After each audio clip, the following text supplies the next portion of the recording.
What's good? What's good? What's good? What's good, my peoples? Can y'all hear me? Can you hear me clearly? Can I kick it? Can I kick it? Well, I'm gone.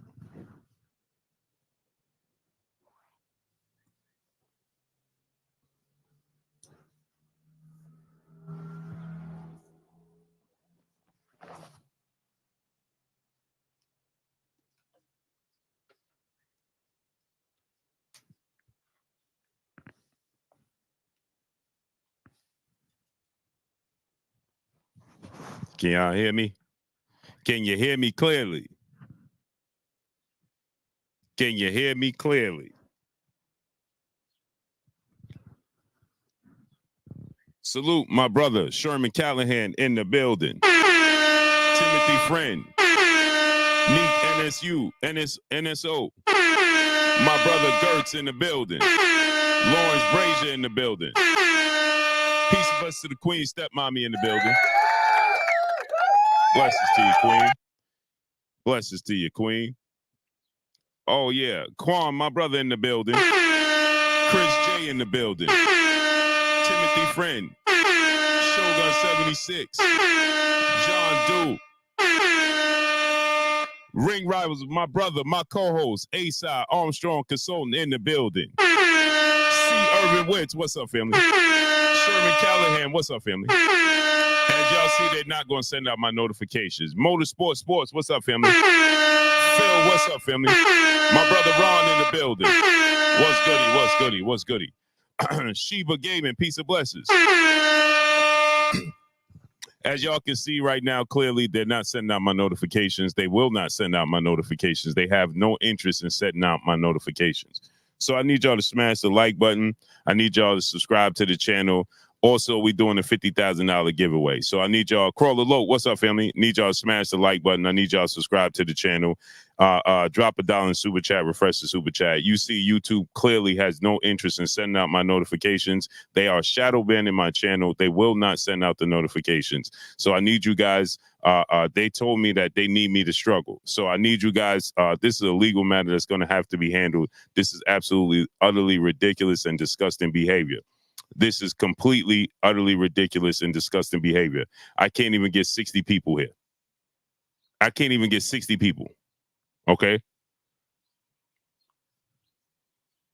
So I need y'all to subscribe to the channel, man. I need y'all to subscribe to the channel. If y'all think I'm joking, I can show you the messages from YouTube. This is not a joke. All right, or I'm about to step away. Salute to the General, 78 Sports TV in the building. Salute, General. Salute to my brother Corey McGowan, brother in the super chat, dropping that Cinco on your boy Blue. Brutal, what's up, family? Yeah, this is clearly, they're clearly not trying to let me and this is purposely being done because I called them out on it. I called them out on it. Hold on one second, because I'm trying to, this is tilted. Hold up. Let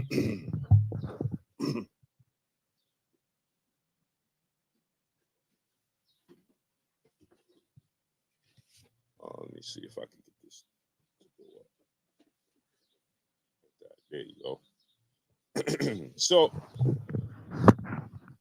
yeah, they're trying to cap my profits. Not only my profits, they're just trying to I'm sick. I'm sick of it. TV. What's up, family? How you feeling? He still love the boxing encyclopedia. Salute to you, King. Sakari, my brother, what's up? G Setter, what's good? Yeah, had to get outside. Kevin Carey, what's up, family? Yeah, it's absolutely ridiculous. I can't even get 100 people. That's ridiculous. I can't get 100 people in here. Raymond Sims, what's up, family? How you feeling? Ramon Sims, what's up? BVG Trey, what's up, family? So let's get into this. We're gonna have a special guest at 2:30, the top of the hour. Let's go ahead and get into this, right? So Gervonta Tank Davis this is his first Ramadan. We know he is now of, practicing, well, not practicing. He has a new way of life. Robert Singleton, what's up, family? He has a new way of life. Gervonta Tank Davis does, and he is of Muslim descent, right? And so now Gervonta Tank Davis this is his first Ramadan. Okay, this is Gervonta Tank Davis's first Ramadan. So Gervonta Tank Davis is going to participate in Ramadan, which means he has to fast. Right now, Devin Haney, has skipped Ramadan because he can't be in training camp, and and fast. You understand? So Gervonta Tank Davis is his first Ramadan. He's going to participate. Now, he is fighting a little bit later. He's fighting in June, so he has time. Brutal, what's good? He has time right now. Devin Haney does not. Devin Haney is fighting in a few weeks. So Devin Haney don't have the same room for error. Gervonta Tank Davis does.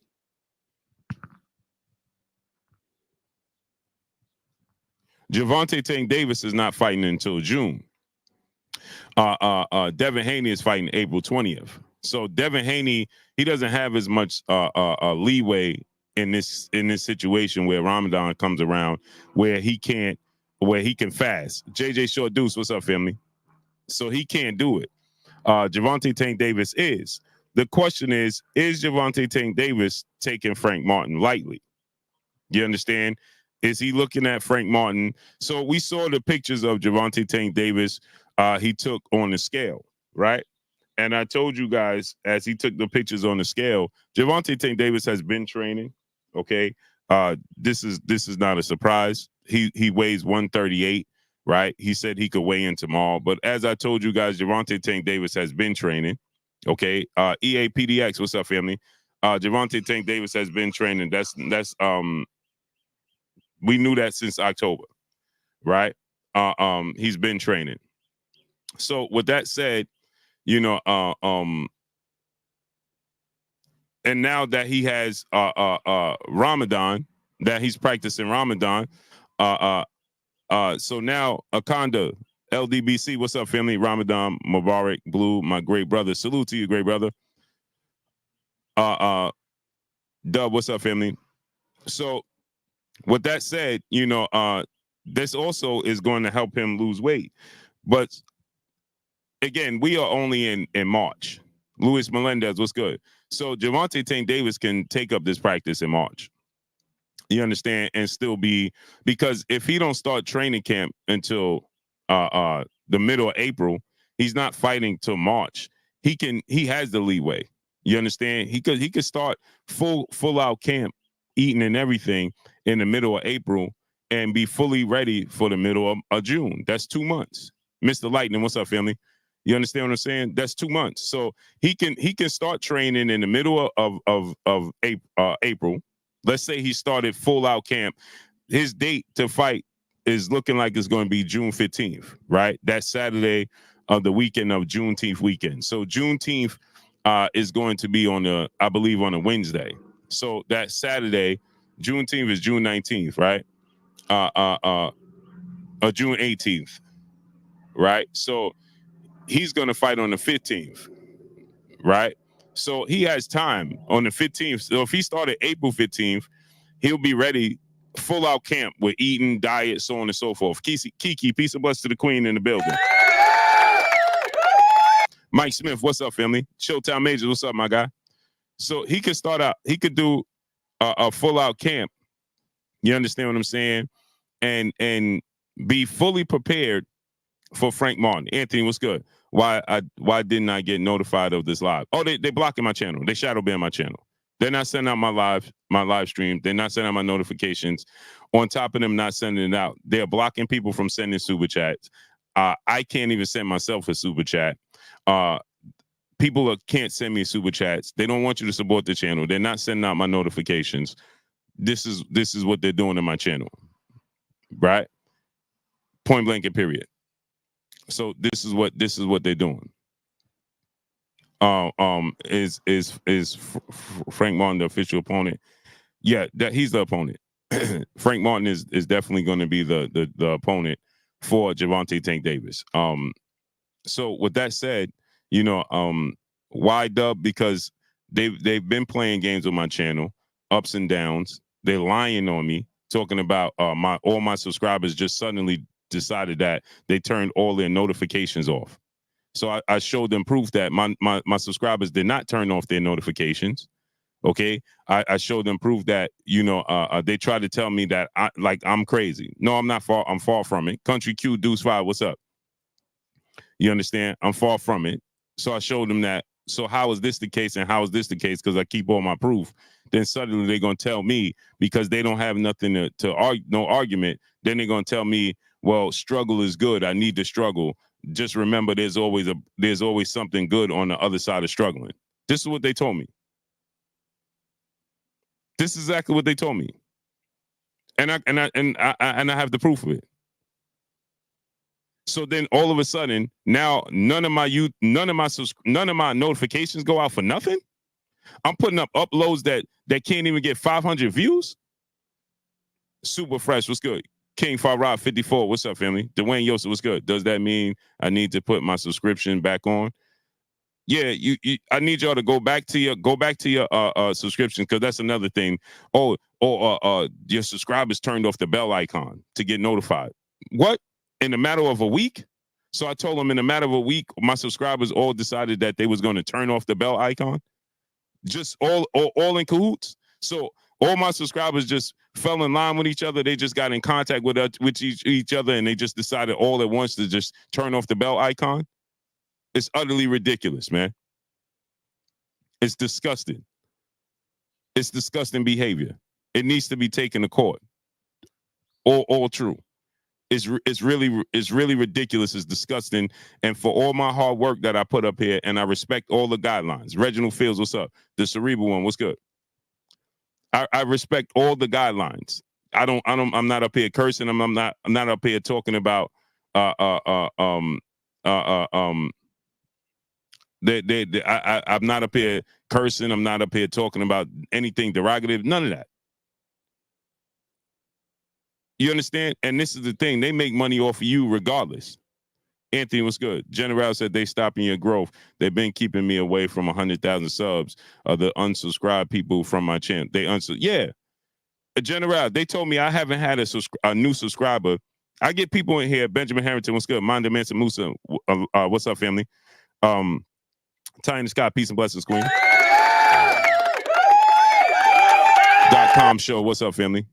I get people here like, yo, I'm a new subscriber. Yet they tell me I haven't had one new subscriber in 2 months. I haven't had one new subscriber in 2 months. Yet people come here to my man, I love your channel. I just subscribed. Where you come from? Because apparently I don't have no new subscribers. This is ridiculous, bro. DVJ 600, what's good? King Donald, what's up, family? This is what they said.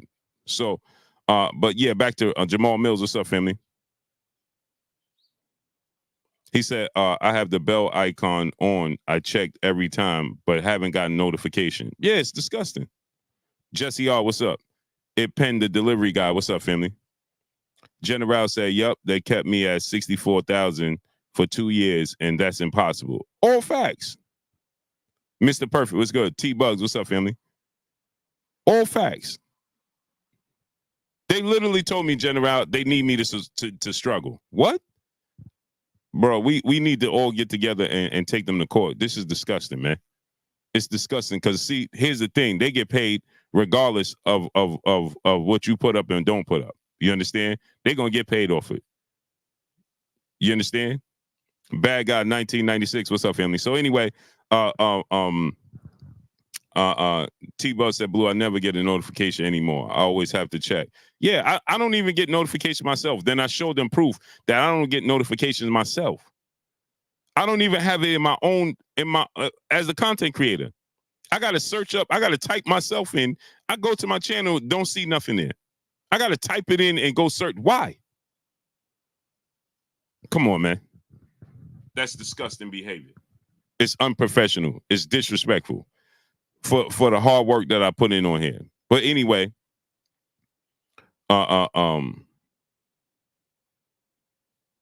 AK Crowder, what's up, family? Joe Johnson, what's up, nephew? So anyway, so like I said, so Gervonta Tank Davis, he has time. I know a lot of people they're concerned. Easy Lewin, what's good? He said, no, nah, Blue, check your notification settings. Bro, I don't have to check my notification settings. I'm a content creator. It's my channel. I know when I'm in when they took me out and when I'm not. I can scroll down my list. My videos always pop up to myself. Then suddenly they don't pop up, and suddenly people not getting my notifications, and suddenly nobody knows when I'm going live or uploading videos. That's by design. The 3-1, what's good?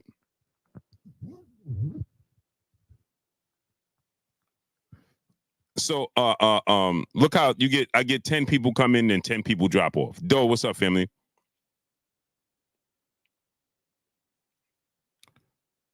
Luis Melendez, I know what it is. Maya Egypt, peace of blessings, queen. How you feeling today?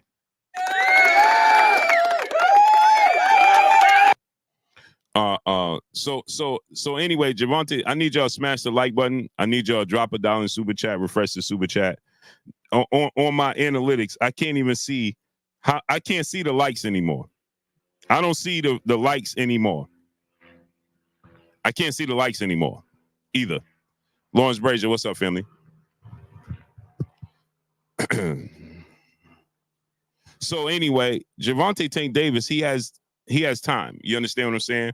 And he can work on. He's a vet. He's 29 years old. He's a vet. He's been at this level before, but he hasn't practiced a Ramadan like this in his career. But there's a first time for everything. But I have no doubt that Gervonta Tank Davis will be ready. Frank Martin presents a serious challenge for Gerard Too Easy. What's good for Gervonta Tank Davis?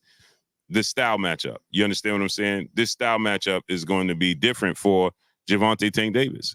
You understand? And so I'm very interested to see this fight. But the question I have for you guys is that do you think that he's taking Frank Martin lightly? You understand what I'm saying? Do you think that he's taking Frank Martin lightly? And at 2:30, we're gonna have a special guest. We're gonna have October Reds out of the UK. She's gonna bless us with her presence on here. Trill Savage One, what's up? Via Ferrer, what's up? She's gonna bless us with her presence on here at 2:30 p.m. So we're gonna have the Queen, CJ Mack. What's up, family? October Red, she will be here at 2:30 p.m. The GOAT 95. What's up, family? So with that said, I want to talk about this as well. Ryan Garcia is looking for a way out the box. What's good? Right? Ryan Garcia, you know, Ryan Garcia, 910 Lows. What's up, family? We got 118 likes. I need y'all to get the likes all the way up. Chuck PCville Boston, what's good? I need y'all to drop $1 in the super chat, refresh the super chat. I need y'all to support the channel, man. Let me know if y'all don't want to support the channel. Y'all, I'll just stop, bro. I don't need to do it anymore. So let me know, man. I need y'all to participate. If you're not going to participate, man, Blue could just step off. Big Sarge 31, what's good? I need y'all to drop $1 in the super chat, refresh the super chat, and make sure you hit the like button, man. More importantly, get the likes up. We should have at least 200 to 300 likes right now. Get the likes all the way up. So Ryan Garcia is looking for a way out, people. Crunch time 9-1, what's up? Ryan Garcia is looking for a way out.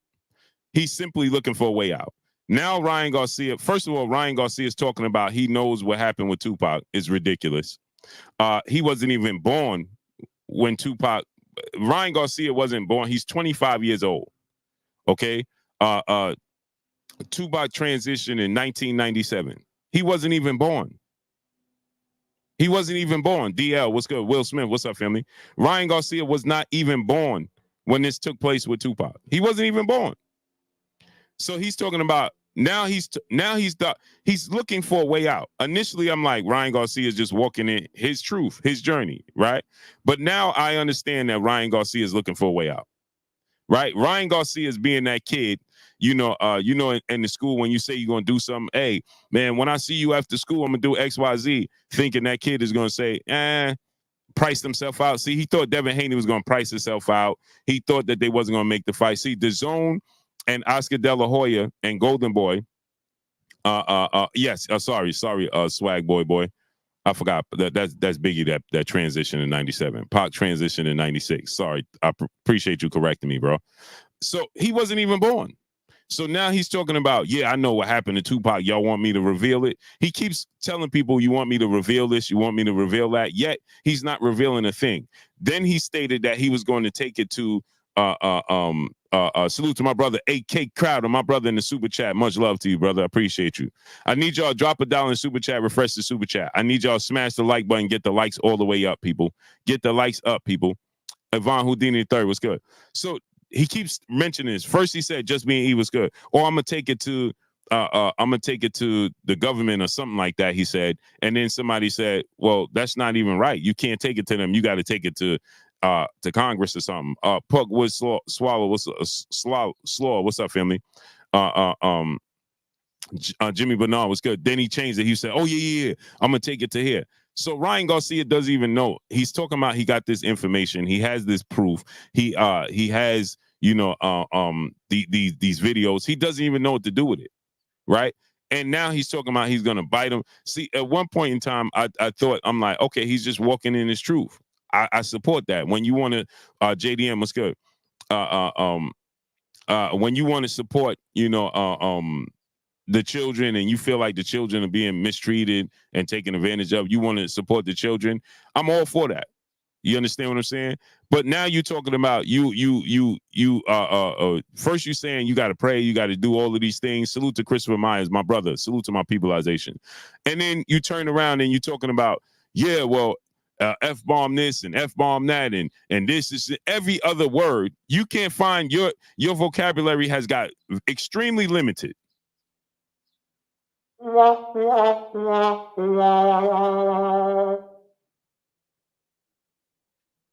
His vocabulary has gotten his reach and his dictionary has gotten extremely limited. It has gotten extremely limited. Salute to Jesse All, my brother in the super chat. He said, refresh. Appreciate you, brother. Tyina Scott, the queen in the super chat. Much love.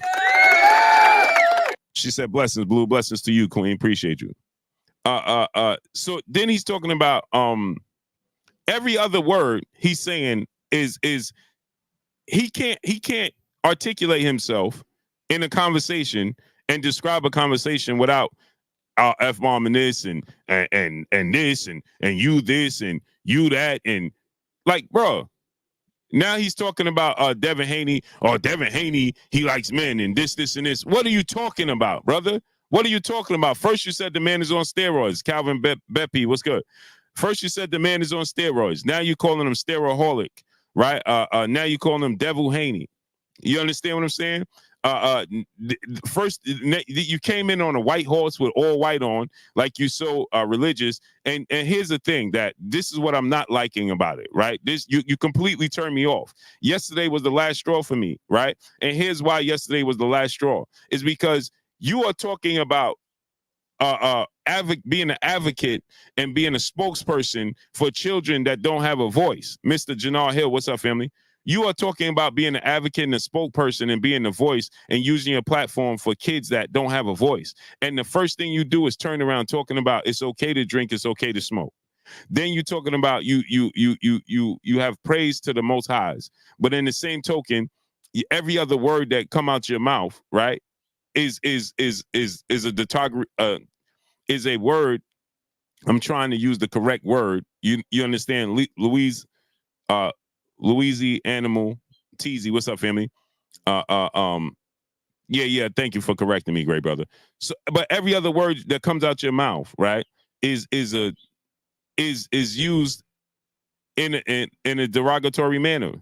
See, I'm trying to use the words correctly that they don't flag me for that word, because they want to flag me for everything. Newski, what's up, family? So you understand what I'm saying? So I'm like, bro, how was every other word that you speaking, right, derogatory? You can't find another word to use. It's very hypocritical that you telling me that you're praying every day and you doing these things, and then you turn around and this is how you describe Devin Haney. This is how you describe other people. Something's wrong with that. You're not walking in your light. You understand? And this is why people are saying Wesley Duvall's was good. And then Jerry 216 Robinson, what's up, family? Then he doesn't understand and he wants to say, well, people keep saying I need help. Yeah, you do need help. You're contradicting yourself. You're not practicing what you preach. How are you representing, how are you being a spokesperson for children and being an advocate for children? Talking about Devin Haney's the devil Haney. Talking about DICK this, you doing this, you doing that. Bro, what is you talking about? You can find another word to describe it. Now you're talking about you're going to marry to you. What's up, family? And on top of that, now he's talking about I'm going to delete Devin Haney. I want to delete him. Now you're talking about doing physical bodily harm. And the same token, you're talking about you're going to pray for him. I don't want you to represent my children like that. You sitting here talking about, I'm doing this for the kids. Man, you're using the kids, Muscle Up Kev, what's up, family, in a negative light. You are using the kids in a negative light. You out here talking about you doing it for the kids. How you doing it? I don't want you to represent my kids talking like that. I don't want you to represent nothing that have to do with my kids talking like that. Not at all. Not whatsoever. Not at all. In the same token, you telling women, hey, you should DM me. Oh, this girl I married. Bro, what is wrong with you? This is why people are questioning your mental stability.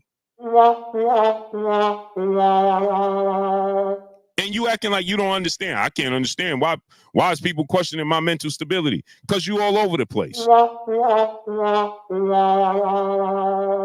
First you're saying, Devin, keep it boxing. Oh, what did he tell us? Only thing I'm going to do is keep it boxing from here on out. First thing he comes out and talk about is, aliens.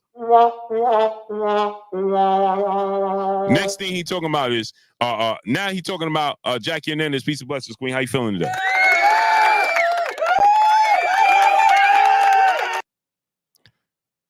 Ralph the One, well, let's hope you don't make any more videos about him. What? Stepmommy, what's up, Queen? Music shown by Music TV, what's good? Ralph the One, did you figure out the answer to that trivia I gave you yesterday? As a matter of fact, let's put you on timeout until you figure that out. Mr. O, my brother, what's up, family? Because you, here you go. They can't help themselves. Only thing he could, Craig Wade, what's up, family? Why do you say Tank is on upset alert? Because Uncle D, what's up, family? DeMarcus Martin, what's up? Because people have asked me that. What do I think about Tank Davis practicing Ramadan as he's in training camp for Frank Martin? Is he overlooking Frank Martin? Is he overlooking Frank Martin? Is he taking Frank Martin lightly? When you're in Ramadan and you practice in Ramadan, right? You have to fast, so you can't eat. And as a professional athlete, obviously, your nutrition is a major part of your makeup. But the thing is, so people asking me, do I think Gervonta Tank Davis is taking him lightly and Frank Martin is the best fighter he's ever fought, and that he could get upset if he take Frank Martin too lightly? So I'm asking you guys the question, I'm addressing, is Gervonta Tank Davis on upset alert? On upset alert. You understand what I'm trying to tell you? So I'm just addressing that, where people are asking me, do I think that Gervonta Tank Davis is making a mistake? And people are asking me, well, Devin Haney just said that, this is the last time he's going to schedule a fight around the time he has Ramadan. And so do I think that Gervonta Tank Davis is making a mistake? So the difference between Luis Melendez said, I just seen Tank Davis eating a ham sandwich other day. Man, you didn't see that. But so I'm addressing that because Devin Haney, he recently came out and he stated that this is the last time he's going to schedule a fight. You know, uh, uh, uh, um,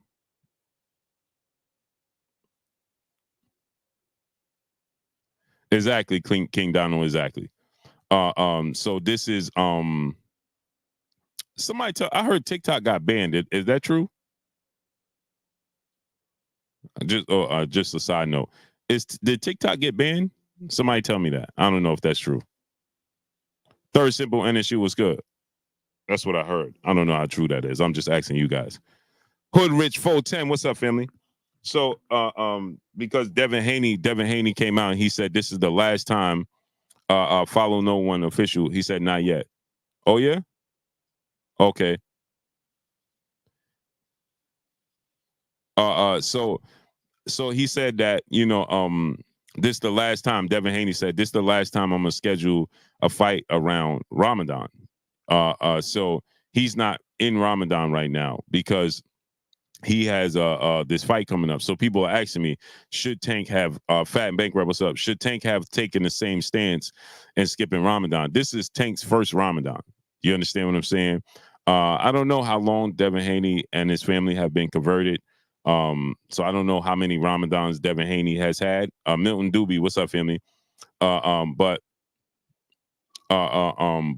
the thing is, you understand is that I miss Kurt too, man. Dub000, what's up? The thing is that Devin Haney's fight is April 20th. Tank Davis fight is June 15th. So Tank Davis fight, he can go into Drala Hamad, what's up? We can eat when the sun goes down and before it goes up. They have to cut anyways. I don't see see the big deal. Right, because see, this is the thing. Tariq Reed, what's up, family? DL, what's up? The big deal with it, the problem that comes with it, this is the problem. This is where the big deal comes in, is that you're saying 007 was good. Is that you, like you said, you can eat when the sun goes down and before the sun comes up. You just can't eat, right? So the problem is, the big deal is that you got to keep in mind that they have to train 3 times. They typically train about 3 times a day. So if you train in 3 times a day,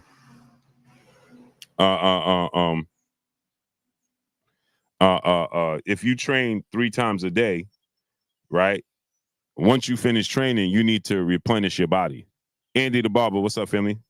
You need to replenish your body. So you can't just train with those limitations. You understand what I'm saying? You have to train with the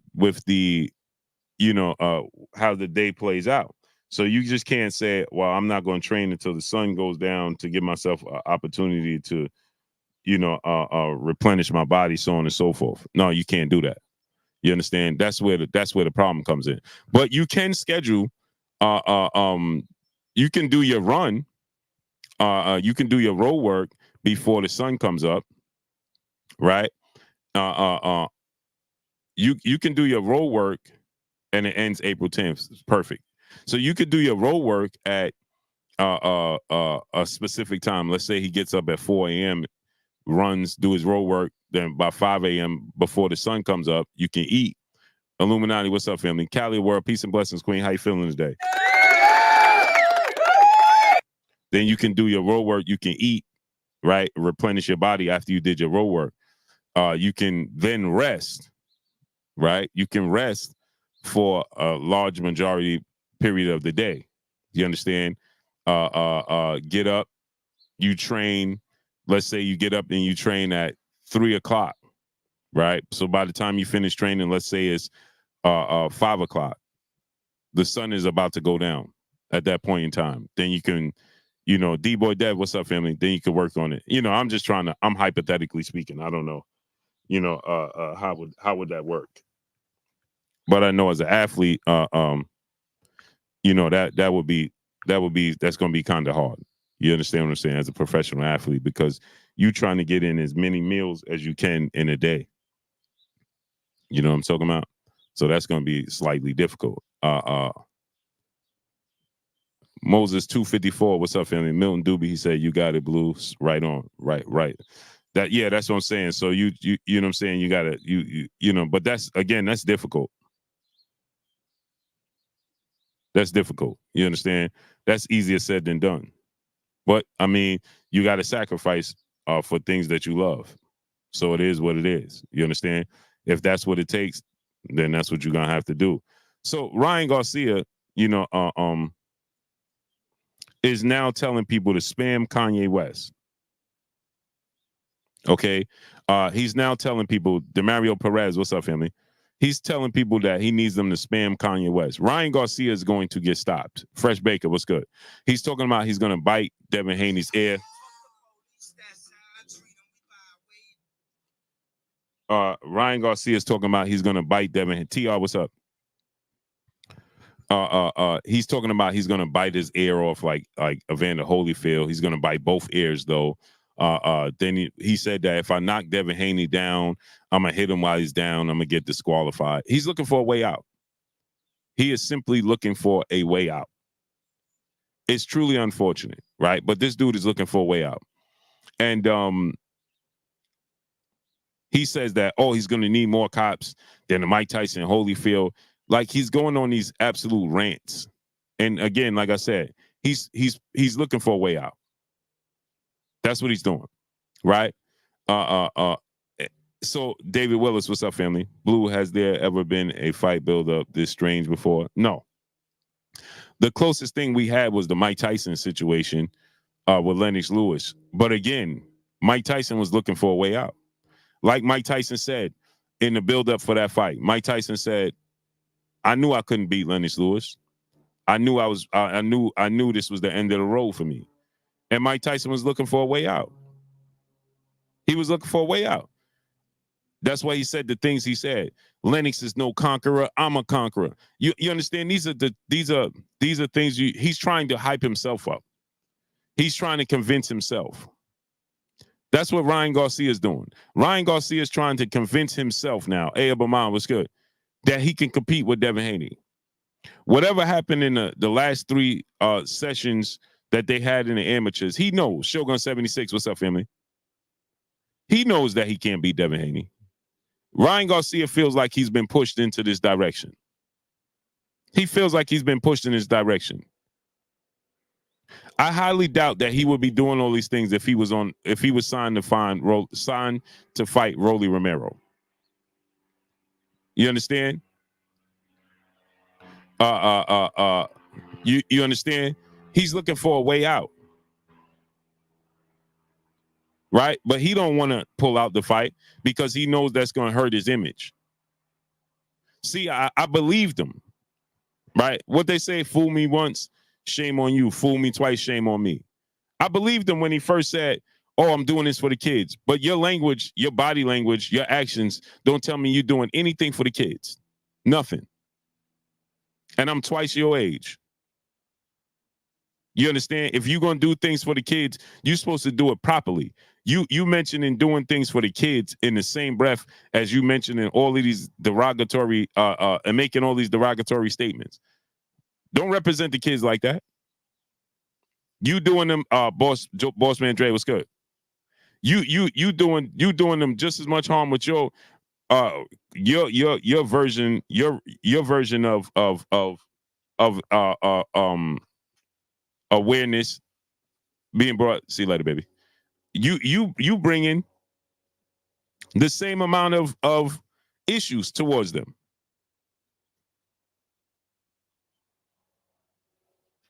You ain't doing them no good. Tom, what's good? Via Ferrer, what's good?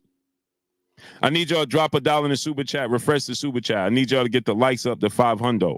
Smash the like button. Let's get the likes all the way up. Let's drop $1 in the super chat. Refresh the super chat. Let's work, people. Let's work. If you support this channel, you support the grind. I need y'all to drop $1 in the super chat. Refresh the super chat, and I need y'all to get the likes all the way up.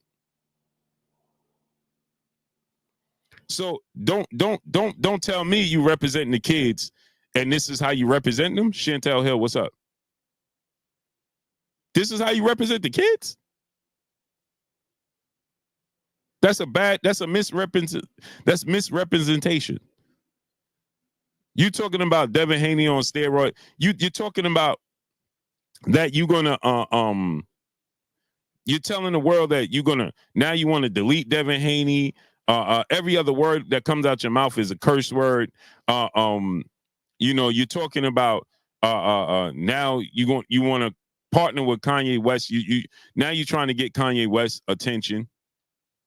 Every day you're trying to get Kanye West attention, talking about spam Kanye West. You want to do a collab with him. Then you're sitting on live stream singing these songs with, again, using curse words to describe instead of, you can't find another way to articulate your message.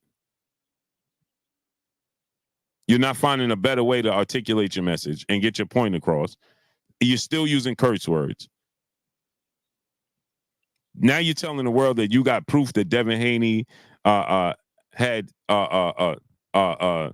sexual relationships with men. What are you talking about? What is he talking about? Devin Haney, I can prove that. I can prove that. You keep telling the world you can prove everything, but you're not proving anything. Then you telling the world, first you told the world that you was going to take it to court, Supreme Court or something like that. Then somebody told him at the same time he's saying it, somebody's like, no, you can't. That's not what you could do. You got to take it here. Oh, yeah, well, I'm going to take it over here. Already got that in motion. If you already have it in motion, then why you didn't know where you was taking it? You telling the world, oh, I got this in motion already. I got this planned. You understand, DL? What's good? I got this planned.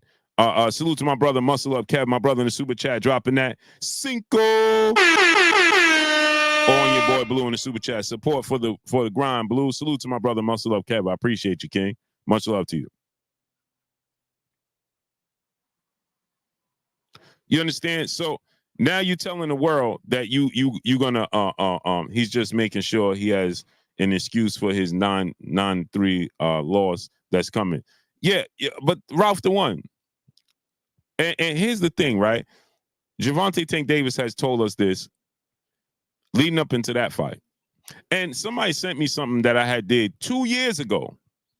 I did a video 2 years ago, and I said that I had Tank gonna knock out Tank. Tariq Reed was good. Tank after Tank knocked out Mario Barrios, right? That he was gonna walk right through Ryan Garcia. You understand what I'm saying? That's what I said, right? So I told you guys this was coming. I knew this was coming, right? I just believe Ryan Garcia when he said that, this is what he said. He said, oh, he was doing it for the children. When you bring up the children, I believe you. Do good deeds for children. They are the future. I know that's so cliche, but the truth is the truth. It's the truth. But this dude this is misrepresentation. Don't represent my children like this. I got young children. I don't want you to represent them like this. No, sir. No, sir. He's talking about Devin Haney refusing to do blood work for VADA. Then Devin Haney shows the VADA testing in February. Then he turns around and he says, "Yeah, well, that's not a shocker because Victor Conte knows how to, Victor Conte knows how to hide the test and clean the blood." Like, bro, what are you talking about? He's all over the place. He's all over the place.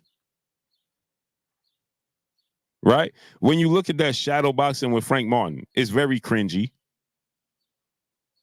When you look at the shadow boxing with Frank Martin, it is cringy. Like, bro, this is what I'm telling you. This is a mockery of the sport of boxing. And now he's using the children to do it as well. It's ridiculous, bro. It's no place for this in it's just no place for this overall.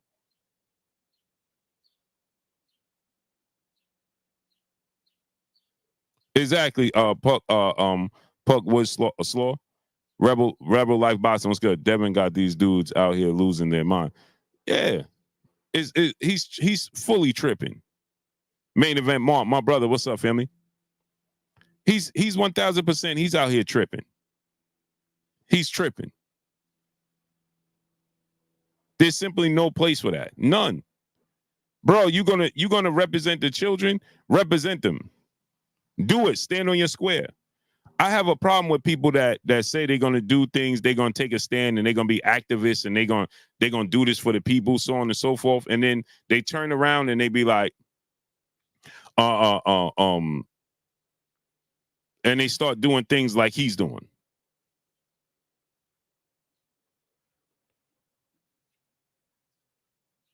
Nah, I don't like that, man.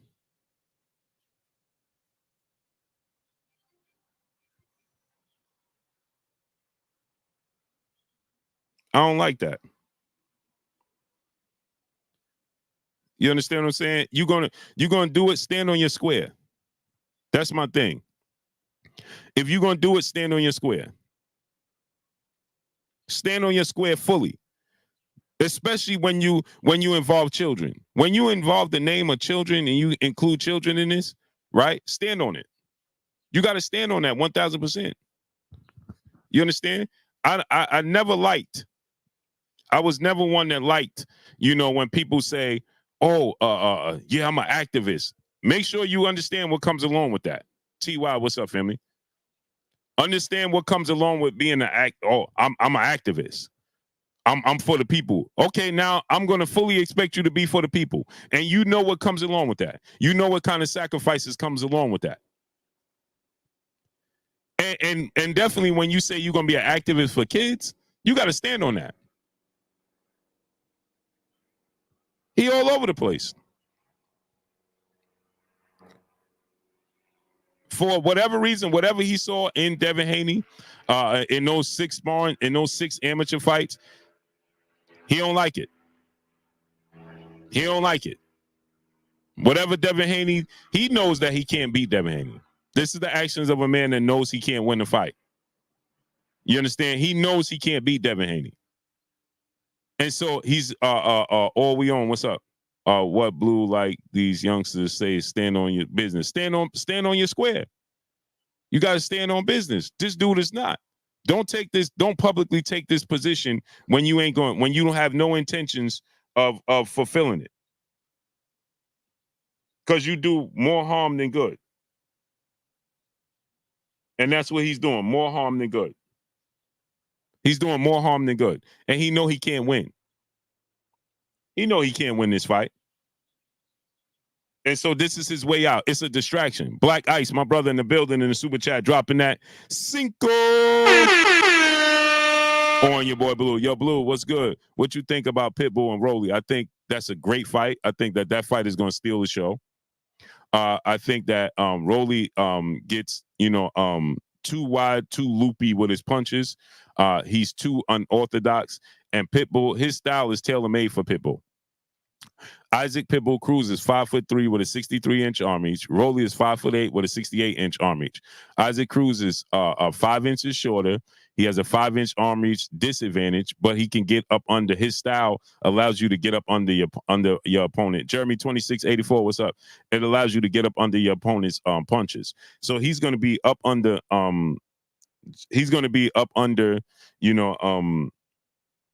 Rolly Romero punches. Rolly is not going to know how to combat that. He's not going to know how to how to make adjustments to Isaac Cruz's style. If you saw that Gervonta Tank Davis had problems with Isaac Pitbull Cruz's style and him getting up underneath him, he's going to have extreme problems dealing with Isaac Cruz. Because Tank Davis can make adjustments. He can't. And on top of that, and salute to nephew, band up, brother in the super chat, nephew in the super chat. Much love, brother. He said, make a splash when I come in. Salute, Blue. Salute to nephew, band up, my brother in the super chat. Appreciate you, nephew. So, he's not. Tank Davis had issues with Isaac Cruz. You understand? Tank Davis had issues with Isaac Cruz. The adjustments he had to make for Isaac Pitbull Cruz, that was hard for him. That was hard for Tank. You understand? But Tank is a masterclass boxer with an extremely high ring IQ. Tank is very athletic. Tank is very fundamentally sound. Tank has, something that, Rolly Romero just doesn't have. He has pure boxing ability. Rolly doesn't have that. Rolly don't have pure boxing ability. Okay? He just don't have it. Rolly is unorthodox. Rolly don't make adjustments well. So that's going to be a problem. That's going to be a major problem. Rolly don't know how to make adjustments. Rolly swings extremely. He opens himself up. The worst thing you can do with Isaac Cruz is open yourself up. That's the worst thing you could do. Opening yourself up extremely wide with Isaac Cruz, where he's very tight, where his defense is extremely tight. He's very he's in a shell. He fights in a shell, right? It's extremely difficult to deal with Isaac Cruz because he's like the junior welterweight and lightweight version of Mike Tyson. The reason that fighters had so much issues with Mike Tyson was because Mike Tyson can get up underneath your punches.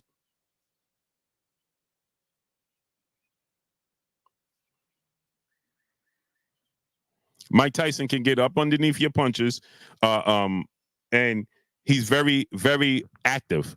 Okay, when you are very active, you get up underneath the punches and you active with your punches. Bang, bang, bang, bang. You understand what I'm saying? That's Mike Tyson. That's Isaac Cruz. So not only do they put a lot of physical and mental pressure on you.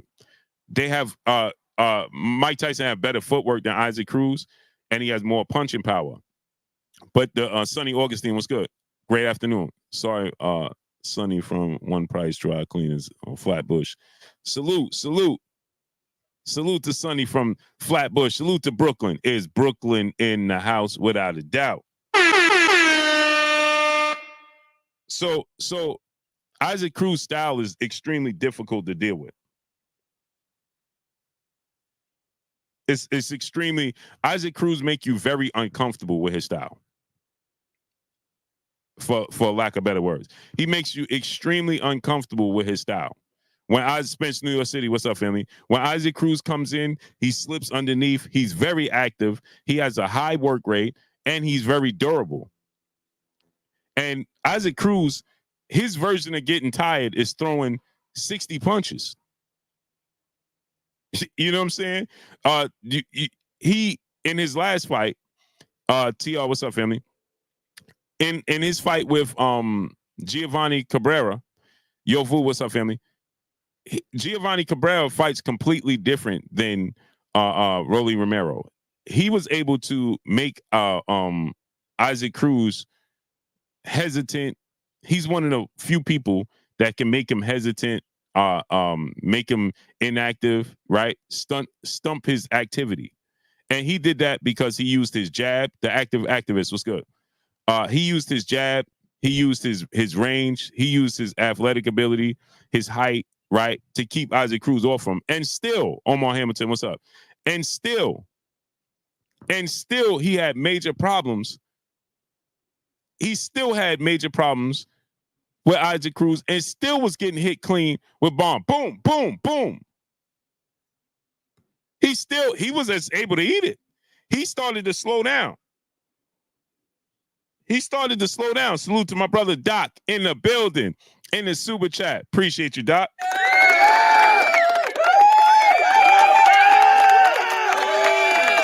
He said, and Isaac got a motor. Never seen him gassed out. That's what I was just saying, Doc. He's durable. He don't get tired. His version, Doc, Isaac Cruz's version of slowing down is throwing 60 punches. That's his version. His version of slowing down is throwing 60 punches. You understand? So Rolly Romero was able to, look at the fight. I rewatched the Rolly and Ishmael Barroso fight, right? I rewatched that fight like 2 days ago, right? I rewatched Ishmael Barroso and Rolly, right? There was parts in the fight where Rolly was literally turning his back and running from Ishmael Barroso. Literally, he literally turned his back and started light jogging to get away from him. Literally. He literally turned his back.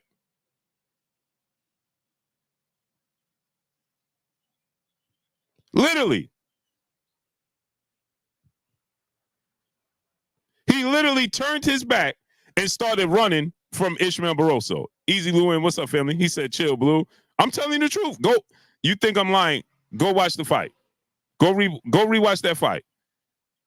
Right? With no expectations. Just go rewatch the fight with no expectations.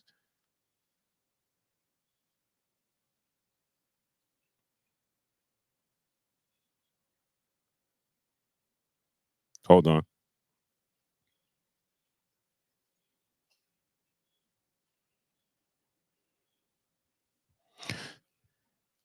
Rome Braz, what's up? Big Blue, keep my work day flowing, King. Bville rocks with you. BK, salute to Brownsville. Never ran, never will. Is Brooklyn in the house without a doubt? Brave Boxing Club, what's up, family? You go watch the fight, no expectations. Go rewatch the fight with no expectations, right? Zero expectation. Go rewatch the fight with zero expectations, right? And I guarantee you, you're going to see him turn his back and actually literally run. He literally runs. Literally turned his back and ran. And I'm like, oh, nah. Oh, nah.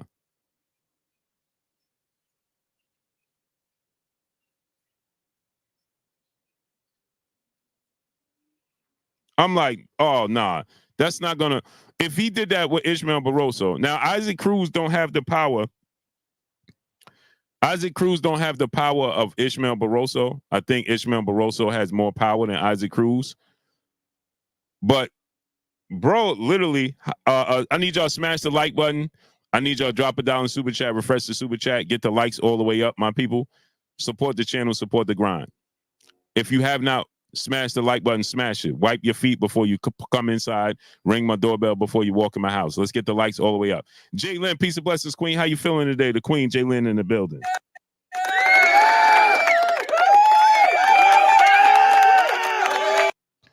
So he literally turned his back and started running from Ishmael Barroso. Now, again, like I said, Ishmael Barroso don't have the power that Isaac Cruz. Isaac Cruz don't have the power Ishmael Barroso has. Just the one punch thudding power. But he's an accumulation puncher, and he has a high work rate. And because Rolly is not fundamentally sound on defense, and Isaac Cruz work rate and combination punches, switching levels, changing levels, right? That's gonna these punches are gonna get through. 2 to 3 punches are gonna get through every combination. Every time Isaac Cruz has Rolly on the ropes, he's gonna land at least 2 to 3 punches, clean punches, whether they be to the body or to the chin, to the temple, because Rolly is gonna make mistakes defensively. He's gonna make mistakes defensively. Jesus Cintron, what's up, family? And you see how he defends himself. Like he just starts turning like this. He just starts doing like that, right? And Isaac Cruz is calculated with his punch output. It's a high work rate. It's accumulation of punches, but he's calculated with that punch output. And he knows where to place his punches. And Rolly is going to be doing all this, turning on the ropes, turning his head. There's times where Bolus Poludus, what's up, family? $50 super chat. Half a hundo on your boy Blue. Bolus, you got to do it again because it didn't go through.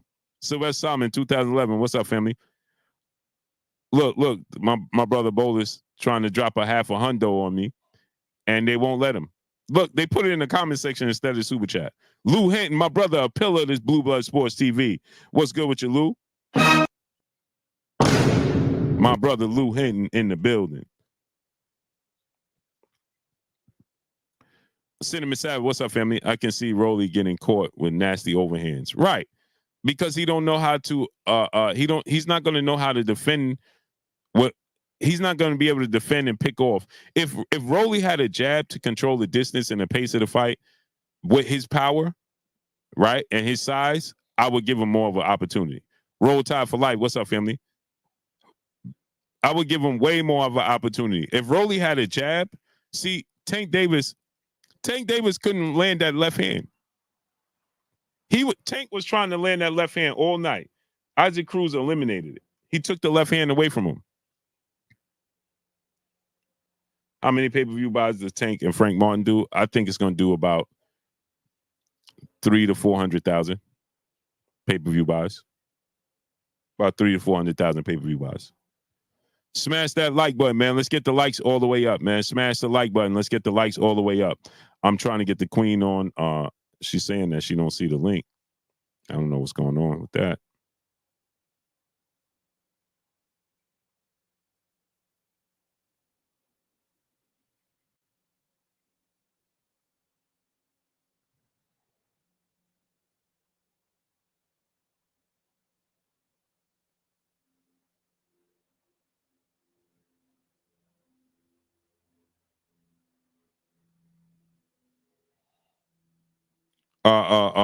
I got it doing 500K.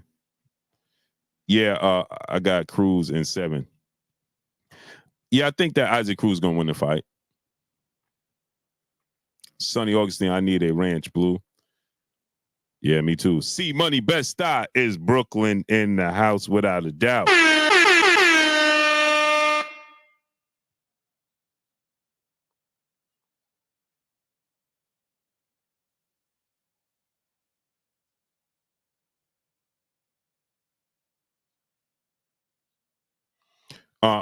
Undercard rumors sound fire. Yeah. Oh, for Tank and Frank?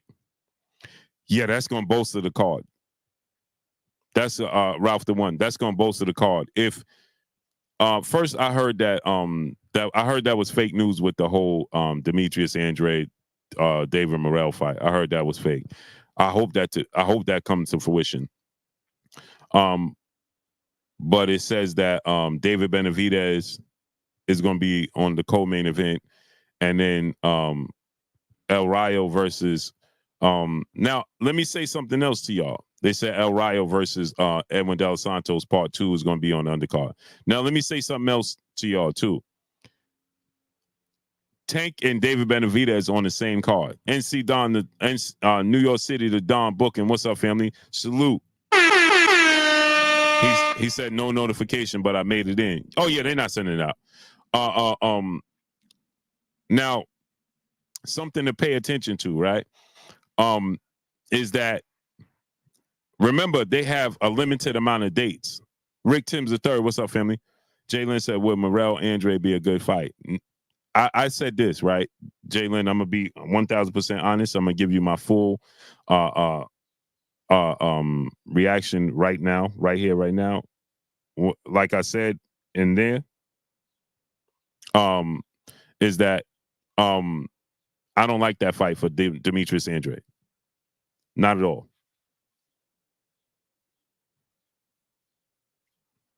I don't like that fight for Demetrius Andrade. He just got brutally knocked out. He took a lot of punishment in that fight. I don't like that. Right off of that after that fight, no, I don't like that fight. Demetrius Andrade should be in a solid fight, but not that fight. Not that fight. He could take He gonna take punishment again. You understand? I'm not saying he can't win. I would much rather see Andrade fight Charlo. You know what I'm saying? Charlo's not that active. Enzo 88, what's good? Charlo's not that active. He's trying to work his way back. Something like that. Caleb Plant, if you're gonna do something like that, I don't even think he should fight Charlo, to be honest. Denzel Horton, what's good? Charlo, nah, I don't want to see it. Charlo he just took too much punishment. Caleb Plant is a better fight because Caleb Plant is not a heavy hitter. He's a pure boxer. That's a way better fight. Caleb Plant. Lex Luthor, what's up? I don't like the fight. I don't like Charlo fight for him. I don't like uh uh um uh uh uh David Morrell. I don't like none of those fights for him. Nah, man. Stay away from those fights. I want to see David Morrell. David Morrell should be fighting Caleb Plant. Make that fight. You know what I'm saying? If you're gonna make an Andre fight, Caleb Plant, I like the Caleb Plant fight for Andre. Quincy Carter, what's good? Easy Lewin, what's up, family? Q Lee, what's up? But the David Morrell, nah, he too hungry, and he looking to make a statement. He big, he's a southpaw, he got power. He's just as big. Here's the thing. Here's another reason I don't like it. Andre said that he didn't like the fact that he took the fight because he can't get a fight, and people are avoiding him, they ducking him, so he took the fight, right? With David Benavidez, but David Benavidez is too big, but he took the fight because he can't get a big fight. David Morrell is just as big as he's just the same size as David Benavidez with longer arms. David Morrell, people, is the same size as David Benavidez. And he got longer arms and he's a southpaw. And he got better one-punch knockout power than David Benavidez. David Benavidez is an accumulation puncher. David Morrell can clip you with one punch. Ralph the One, he said, I think a Morrell fight would shorten his career. I think Morrell fights ends his career. Not shortens it, it's over. David Morrell fight don't shorten it, it ends it. It's over. He's just as, people don't realize this. David Morrell is just as big as David Benavidez. But he's a southpaw and he has more one-punch knockout power than David Benavidez does. David Benavidez is an accumulation puncher. He breaks you down. He wears you down with his pressure and his high work rate. David Morrell can clip you with one punch in his good night, Irene.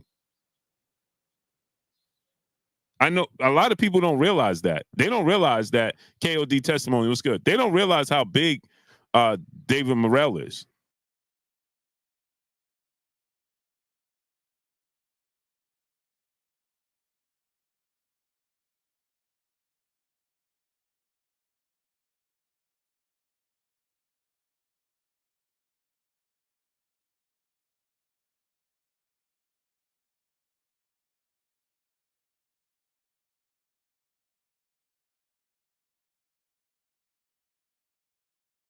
So David Morrell, people don't realize this. Moses Guzman, what's up? KD the Boxer, what's up, family?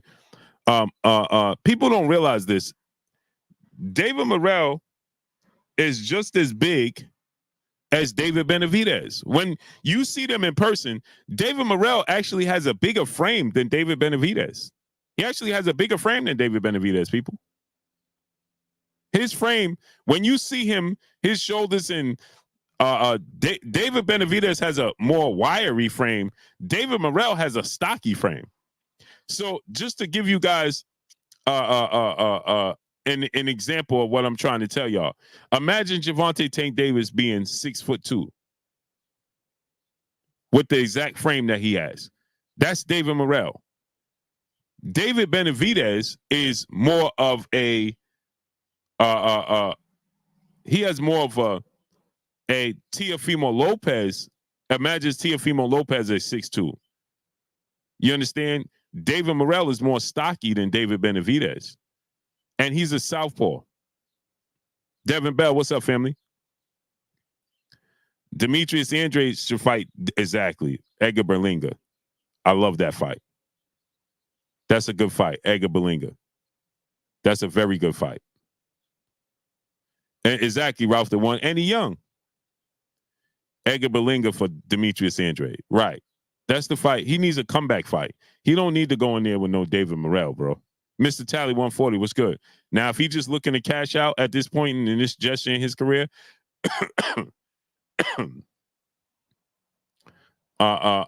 if he's looking to cash out, right? Mr. Tally 140, what's up, family? if Demetrius Andrade is just looking to cash out and they're gonna pay him big money to fight David Morrell right now to get, because this is a big name and they can do the comparison thing and David Morrell and Demetrius David Benavidez. And let me tell y'all something else. David Morrell is going up to 175 before this year is up. Mark Miller, what's up, family? A little birdie has told me that. David Morrell is out. He's out. Denzel Horton, Bub Boston, what's good? You understand? David Morrell is out, people. I'm just giving y'all some updated information. Drummond for life, what's good? He's out. He's done. He's not going to chase the Canelo Alvarez situation. He know it ain't happening. He wants to try to win the title at 168, but he's already made up them. He's going to have a few fights this year, and he's leaving the division. Inside the square circle, my brother King Judah in the building. What's up, family? Bubs Boston, my brother, he said, I'm following you, Blue. You are a genius. I hear you. Crawford versus Morrell will be a better fight than Crawford Canelo. LOL, you know I got to mess with you. Haney versus Morrell. LOL, have a great day. Salute to my brother, Bub Boston. Dub C, what's up, family? Blue, I haven't gotten an alert from you in almost 2 weeks. Yeah, no, Dub, bro, it's super bad. It's super bad. Dub, it took me 15 minutes to get 60 people. I couldn't even get 60 people in here. 15 minutes, I couldn't get 60 people. Couldn't get 60 people in 15 minutes, bro. So that lets you know everything you need to know. That future fight between Benavidez and Morrell 175 is going to be, yep. So he's already leaving. Yusuf Little B1, what's up, family? I never get alerts. Yeah, no, they have completely put me in timeout. They completely put me in timeout. 1,000%. 1,000%. Michael Ray II, what's up, family? But that's okay, because we're going to be more consistent at 1:30 p.m. Eastern Standard Time every day at this time. Eastside Easy, what's up, family? So you guys know, and we're going to be doing guests in this afternoon show. I'm going to be bringing on guests in the afternoon show. Every day we're going to be bringing on guests in the afternoon show. So in the afternoon show, we're going to be bringing guests on. And we do the trio at night and bring the fellas on. So that's what we're going to be doing. But anyway, so David Morrell, a little birdie told me, they said, Blue, we out. We ain't doing this. We ain't going to play the game. Prince H, what's up, family? We're not going to be playing this game chasing Canelo. We out. We going to 175. We want to deal with and look to get the David Benavidez fight. And Black Migo, what's up, family? You gave false information saying Tank was Devin Haney mandatory when Bill said on Fanon's show he was never the mandatory. I didn't give false information. You don't know what you're talking about. Stop repeating grown folks' business. If you don't know what you're talking about. You gave false information saying Tank was Devin Haney mandatory. I never said Tank was Devin Haney's mandatory.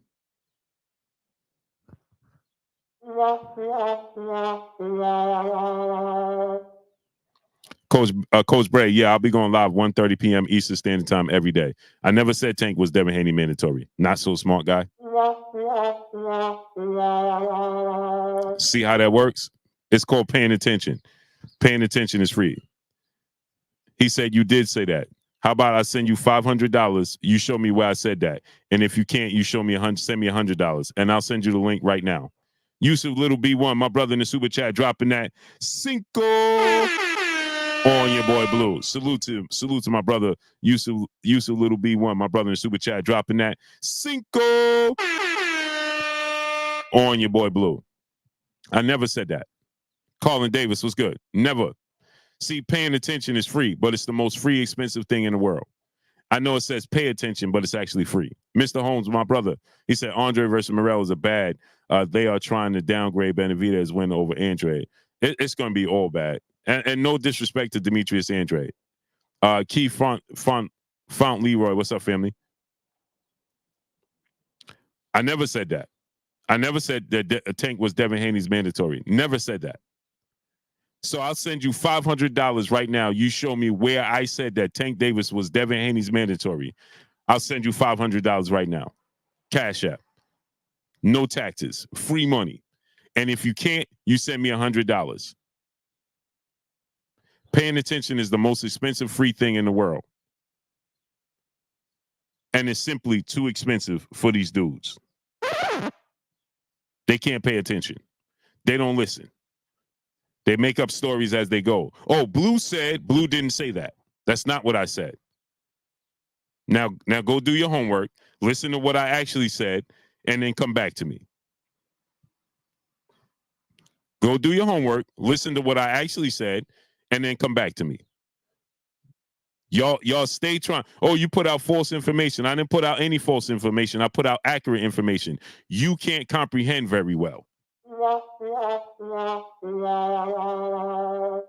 Kane's Dre, what's up, family? They all food for the gorilla. Salute. Salute to the beautiful queen, LaDonna Garza, in the building. Blessings, queen. How you feeling today? Uh-oh. I gave you some dance music.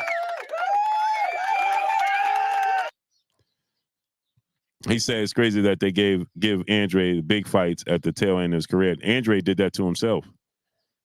Andre made bad business decisions. Bad business decisions. I gave the queen some dancing music. Here you go. Oh. There you go, queen. Cut that rug.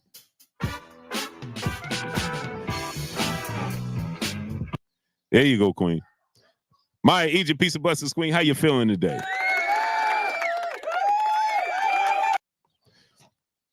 Maya Egypt said people need to listen to Blue. Yeah, they need to listen. They don't listen. They make up things as they go along. They make things up to fit their narrative. Oh, well, Blue said, I never said that.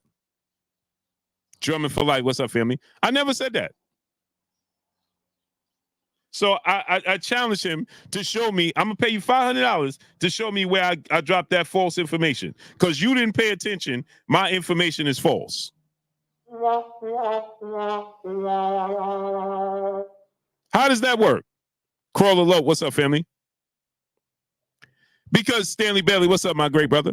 Because you didn't pay attention and you didn't comprehend what I was saying, then you came and said that I dropped false information because you didn't pay attention. Yeah, because see, Bill was on Fanon channel and he said Tank was never his mentor. I never said he was his mandatory. Never said that.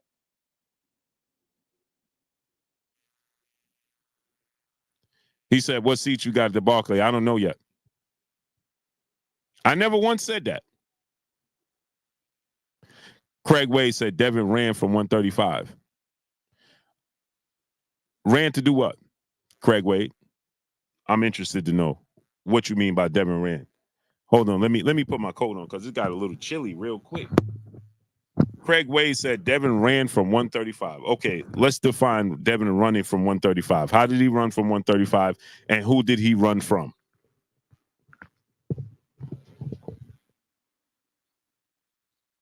Tell us.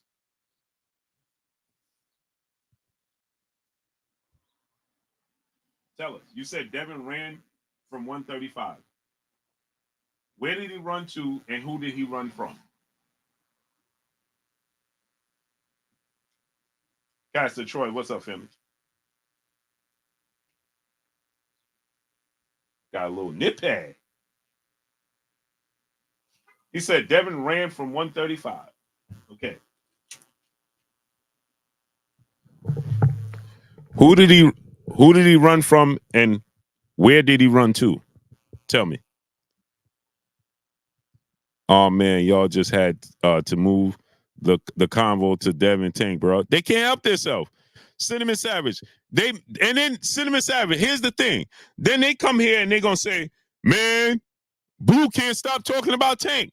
I didn't even mention Tank other than and not Tank and Devin. I'm talking about Tank's situation with Ramadan and Tank and Frank Martin. I ain't talking about this fight. He had every opportunity to fight Shakur and Tank at 135. He moved up, and now he is acting like he can't fight anyone to fight him. Find anyone to fight him. I don't even know if I should acknowledge this conversation, Craig Wade, because this is silly at his best. J Pity City, what's up, family? I don't even know if I should even address this comment. UGA Remy, what's up? Dub C said, bro, come on. It's not even worth addressing, brother. What are you talking about? Devin was at the division for 4.5 years. He was the undisputed champion. They both had opportunities to fight Devin Haney. They both turned it down.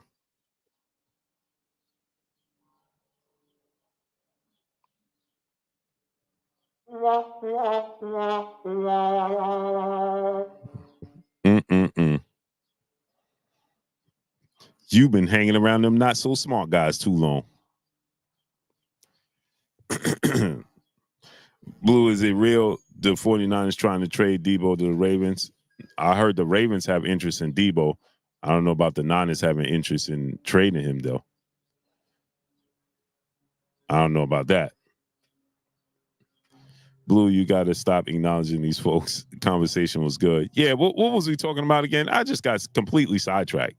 It just shows how big the fight going to be if it happens. Oh, it's going to be huge. Devin and Tank is going to be enormous. It's going to be enormous. It's going to be enormous. It's going to be enormous. Tank and Devin is going to be enormous. Nah, they just got Derrick Henry. Shaking my head. Yeah, they got Derrick Henry. Now they're trying to get Debo. The Niners better not do that. They better not do that. Lagaza, the LaDonna, she said, it's not Blue. What's not, Queen? So don't even respond. Yeah, I'm not gonna respond, Muscle of Kev. That's just silly. That first press conference would be oh yeah, it's gonna be Brandon McGee. What's good? That first press conference is gonna be lit. 1000%. All of them.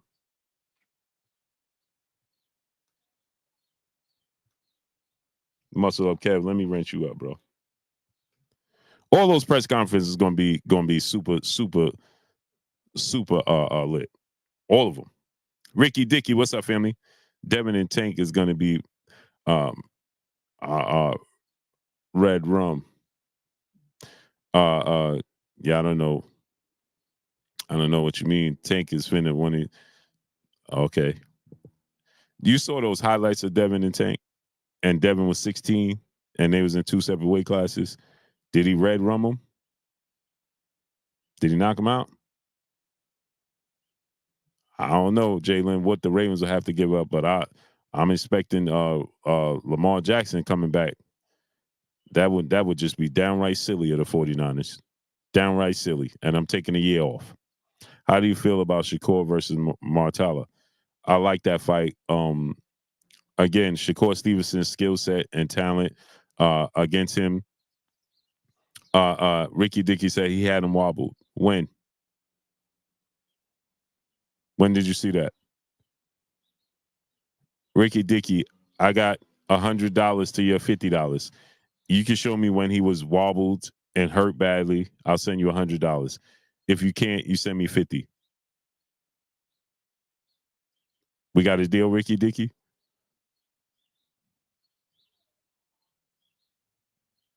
Being pushed around and with an aggressive fighter doesn't mean you're hurt and wobbled. Jeff Phillips, what's up, family? You just in there with an aggressive fighter that's pushing you around. Doesn't mean you're hurt and wobbled. You didn't see his legs shaking. You didn't see any of that. He said them 25 unanswered punches. Did you see him throw 25 unanswered punches, Ricky Dickey? Did you truly see that? Because if you did, I would send you $500. Bang, bang, Nana gang.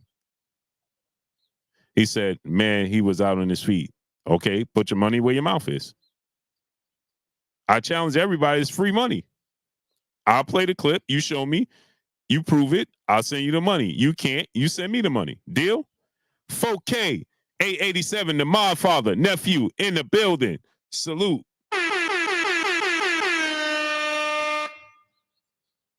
Okay, I challenge you guys to show me, and I'll pay you. Cinnamon Savage, he was a little hurt, Blue. Where? Because he's covering up with somebody just throwing 1,000 punches? Ricky Dickey, 25 punches in the clip with no cut. Okay, so Do we have a deal? I'll send you $500 if you show me 25 unanswered punches. I'll play the clip. I'm not putting the clip up until you agree that we have a bet. Otherwise, you're wasting my time. I have $500 to your $100. You show me that he threw 25 unanswered punches. I'll send you $500. You can't, then you send me $100. Can we got a deal? Do we have a deal? Because otherwise you're just distracting what I'm talking about and you're wasting my time. Lex Luthor, when you are not returning fire, it's a clear indicator that you was hurt. Is that what that indicates? Because if I show you other fights where that's not the case and you don't see a fighter hurt, you saw when that was happening with Floyd Mayweather and Victor Ortiz, and Floyd Mayweather, Oscar De La Hoya was when Floyd Mayweather was hurt when Oscar De La Hoya was throwing all those punches. No, he wasn't. So what are you talking about? Ricky Dickey said, I agree. Okay, put the $100 in the super chat. Put the $100 in the super chat right now. I'm not going to play the Rignate game. You put the $100 in the super chat. When I lose, according to you, I'm going to send you 500 plus your 100 back.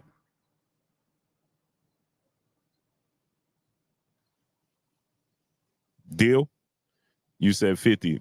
I said 500 to your okay, we'll do 50 to my 100. I don't care. Muscle up, Kev, my brother in the super chat, dropping that cinco on your boy Blue in the super chat. Appreciate you, Blue. I appreciate you, King. You said 50, now it's 100. No, it could be 50, great brother. You said he threw 25 unanswered punches. Cool. You show me where he threw 25 unanswered punches, then I'll send you $100. He don't throw 25 unanswered punches, then I keep the 50. We got a deal? YouTuber, what's up, family?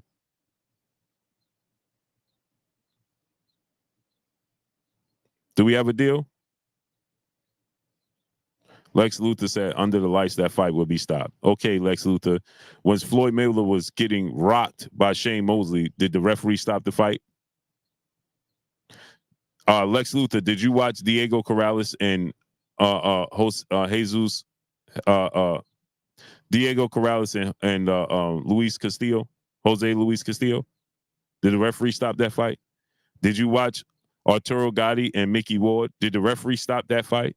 You guys just be making up your own things. Oh, if this was with no headgear, the fight would have been stopped. Yeah, when? When Tank Davis dropped Mario Barrios twice in one round, did the referee stop the fight? No, he didn't. So stop making up stories. Oh, if this was no headgear, the fight would have been stopped. Where? Where? Floyd was holding on to Shane Mosley's arm. Donnie D, 1954. Salute, Triple OG. Floyd's legs buckled and he did like this in the middle of the round. Why didn't the ref wave it off? Did the ref wave it off when Tyson Fury eyes was rolling in the back of his head when Deontay Wilder dropped him flat on his back? So you assuming that the referee gonna wave a fight off?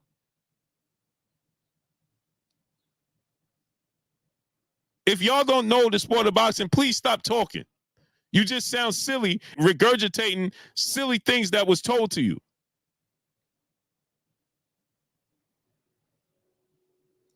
I didn't agree that Devin Haney was wobbled Ricky Dickey.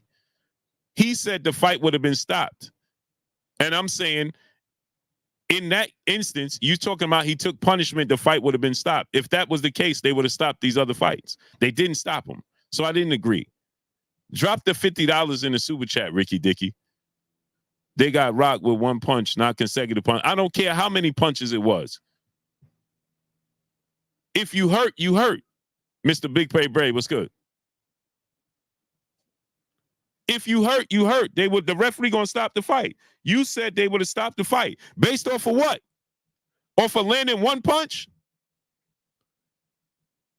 because you didn't even see him landed accumulation of punches. Y'all just be, again, stop saying stuff that you heard.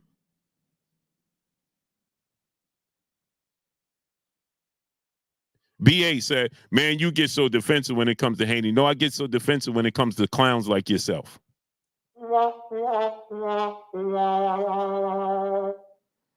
That's why I get defensive. When people just be making up stories, making up their own assumptions, making up their own outcomes. That's when I get defensive. It's silly. Moses Guzman, what's up, family? It has nothing to do with Devin Haney. It has everything to do with reality. Texas, what's up, family? That's what it is. It's idiocy. Because you dudes come here talking about, oh, it would have been stopped. How you know it would have been stopped? Based off of what? KDP's 504, what's good? Based off of what said it would have been stopped? Well, because he threw 25 unanswered punches. Okay, put your money where your mouth is. Show me where he landed 25 unanswered punches. Show me where he landed 25 unanswered punches. Now, Lex Luthor, Bang Gang, Bang Bang, Lex Luthor, and Ricky Dickey. Now, I'm going to put y'all on the spotlight. Now, check this out. If you don't stand on your square, because you're disrupting my chat now. I was having a whole different conversation. If you don't stand in your square now I'm going to block you. So now I'm going to ask you to put your money where your mouth is and show me, because I'm going to play the clip now. You show me where exactly did he land 25 unanswered punches where he was hurt and the referee would have stopped it. If you do not, and you don't answer the bell, because time is money and money is time. The most precious thing I have on the earth is time, and y'all wasting it. So now I'm going to play the clip, and if you do not show me, then I'm going to block you.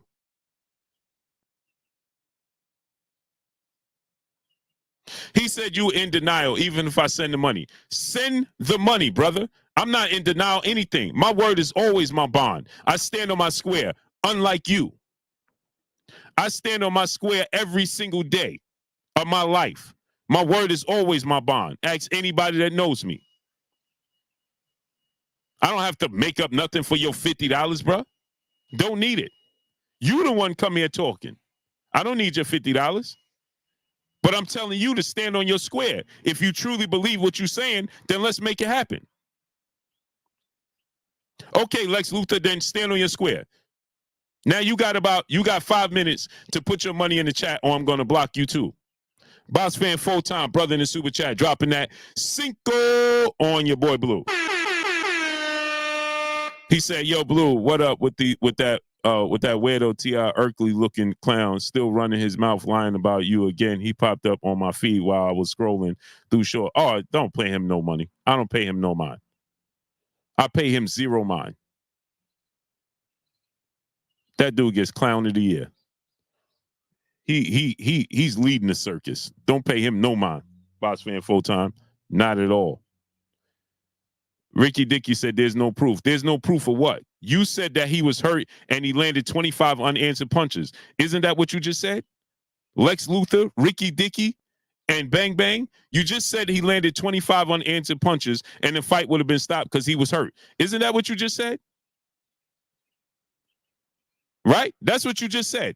So I'm telling you, you said he landed 25 unanswered punches, Devin Haney was hurt, and the referee would have been stopped. That's what you said. Right? No, it's not, Blue, because you lied just like you lied about them pay-per-view buys for Spence and Bud. Okay, Ricky Dickey. Now you're looking for a way out. I'm asking you again. See, you want a way out. You want me to say, oh, you lied about, you want me to time you, right? Because you don't have a backbone. You have no spine. So now I'm asking you, Ricky Dickey, you said, I'm going to play the clip. We have all these thousands of people here. They're here. They're witnesses. So stand on your square. I'm telling you, put your money where your mouth is. Where's your money? You're running your mouth. It's endless. Put your money where your mouth is. You said that Devin Haney was hurt. He landed 25 unanswered punches, and the fight would have been stopped. So put your money where your mouth is, bruh. I put my money up. So put your money up. I'm good for mines. And I'm going to play the clip, and you show me where he landed 25 unanswered punches where Devin Haney was hurt. Stand on your square. Stand for something. If you don't stand for something, you'll fall for anything. Goodbye. See what I'm talking about? Clown behavior. Oh, you're going to say you won the debate even if you lost. I ain't never said that. Goodbye. I don't want you here now. Always looking for a way out. These dudes have no backbone, no spine. No backbone and no spine. Now he's trying to make up story. Oh, you gonna say you won. I ain't never did that. If I lost, I lost. Anybody in here, did anybody hear me see me lose and say I still won? And don't pay up. Anybody that knows I lost, they all can tell you I paid up. You the one that don't have no backbone. That's what happens, bro. Donnie D, 1954, my brother in the super chat.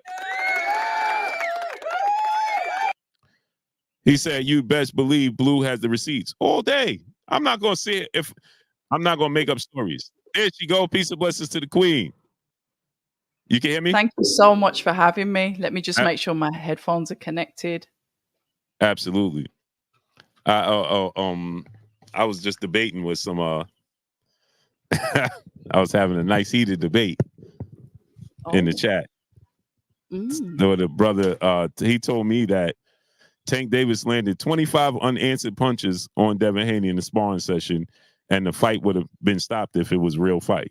So I told him, okay, I'll bet him $100 to his $50. He showed me. I'll play the clip where Tank landed 25 unanswered punches, and Devin Haney was out on his feet.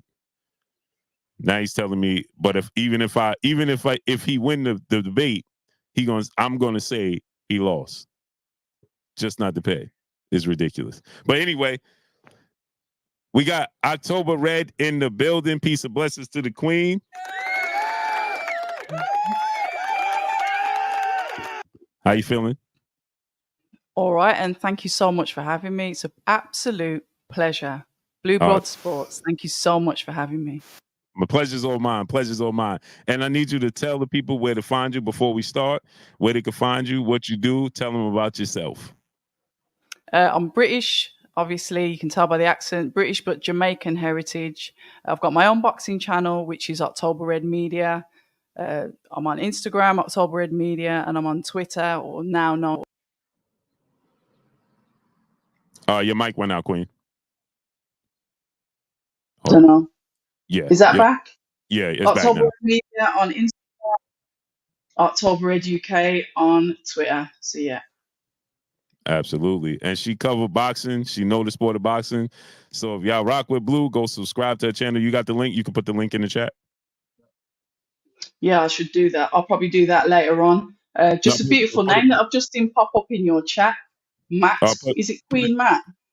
Matt Egypt. I love that. Copy your link and put it in there now. Let's have a look. Let's get that link. Salute to my brother, Boss Fan, full-time brother in the super chat, dropping that Cinco on your boy Blue in the super chat. Pathetic how a grown man has centered his whole YouTube career based on another grown man. You the truth, Blue. No disrespect to others, but no one work harder than you. Salute. Appreciate you, Boss Fan, full-time. Yeah, this is what happens, is that people, you listen to other viewpoints, then you come here and then you say I said, or this is what happened, and then I tell you to show the proof, then you can't, then you get mad. It's just ridiculous, utterly ridiculous. You dropped the link, Queen? Yeah, I think Karma Storeen's just done it. She's obviously quicker than me. Oh, Karma put it in. Blessings to the Queen. Karma Storeen. Thank you. Yeah, she's beautiful. She is my co-host on the evening show. Oh, interesting. Yep. I like her Twitter updates. She's got a sense of humor. Yep, she's my one of the trio on the evening show. So we do a show again at 7:30. That's to you. It's 12:30 at night. Yeah, a bit late. I'll be fast asleep. Yeah. What was you talking about with the October Red? The link is right there in the chat. It's pinned up in the chat. All you got to do is click the link, subscribe to her channel. All you do is follow the steps. Click the link, 3 steps, hit the bell icon. Make sure you hit all, double click back, triple click back, and y'all be right back here. So click that link, subscribe to her channel right now. The link is pinned up in the chat. But what you got going on? So you was at the press conference today. Yeah, over in the UK, obviously, Frank Warren, Queensbury Promotions, you know that they've just come back from Saudi, obviously Knockout Chaos with Anthony Joshua and Francis Ngannou. But yeah, we're back to the UK soil, and Frank Warren's got a show on this weekend. So I was just covering some of the fighters, speaking to some of the fighters about that event that we've got coming up. What are your thoughts on the Joshua Ngannou? I don't know if you've already covered that. So if you have, I'm repeating myself. So my thoughts on that is that it sounded a little harsh, but I'm glad if AJ did what he did, because we get so many crossover. They want to cross over into the sport of boxing, right? Obviously, for obvious reasons, the money is night and day, right? So he made that Ngannou in just the Joshua fight made more than his whole career in mixed martial arts, which is utterly ridiculous, seeing as though he's a superstar and a champion in his own right. But the fact that we get all these call outs from UFC fighters that look to make a name for themselves in boxing and they looking to make money, it's 2 different disciplines. We don't get boxers that look to go to the UFC. We don't get Anthony Joshua talking about, I want to go fight in the UFC. Nope. You know, Tyson Fury ain't talking about going to fight in UFC. You know, our fighters aren't doing that. That's not what they're doing, right? Tank ain't talking about going to fight in UFC. Devin is not talking about. They're not doing that. They want to come into our sport because the money is different. And so now the fact that Tyson Fury, and this is what I was saying, if Tyson Fury, remember I told you this, right? He fights to the level of his competition. So him getting dropped in that fight, having that lackluster performance, it gave false hope. That's what it did. It gave out false hope. Thank you. And so now all of a sudden, remember after the Fury fight, Ngannou was like ranked number 5 in the WBC, and I'm like, that's Maurizio Sullivan for you. You had one fight and it was a loss, and you ranked number 5 in the WBC rankings. Top 10 in the WBC rankings. Put in top 10. Yeah. And so when AJ went, I'm glad he didn't play with his food. He in the beginning, Ngannou gave him a few looks. He was getting adjusted to it, just cautiously. But this is what I said. I said this before. The element of surprise is over. We know that you can box a little bit. So the element of surprise is over, and we already know you have power, obviously. But the element of surprise is over. So nobody's taking you lightly. AJ was fully training and fully preparing. He wasn't taking him lightly, and he dispatched him. He got rid of him as he's supposed to. Supposed to. That's the ending of everybody's sentence. But then where does that put Tyson Fury and you guys? Where does that put Tyson Fury with you? Would you say, oh, he had a bad night, he had a bad performance? Or are you going to say, now I'm wondering about Tyson Fury. What are the thoughts in the US? I'm interested to know that, because it's our boxing point of views are night and day. We see things completely different. Mm-hmm. Well, as far as how we view Tyson Fury over here, he's viewed as the best heavyweight. And the thing is, styles make fights. So I think it changed a lot of people's thoughts on him and Joshua. Everybody automatically assume he gonna beat Joshua. I think that has changed. I think that now Joshua has convinced a lot of people, wait a minute, obviously he hasn't fought in the level of Tyson Fury in his last few fights, right? But he did have Usyk hurt to the body, right? And I thought if the referee did his job correctly in the Usyk fight with AJ, that wasn't a low blow. It was a clean body punch. Oh, with Daniel Dubois, yeah. No, with AJ. Remember, the same referee did the same thing with AJ. God, yeah, you're right. It was the same guy, yeah. It was the same referee, same situation. He said it was a low blow. Clearly was not.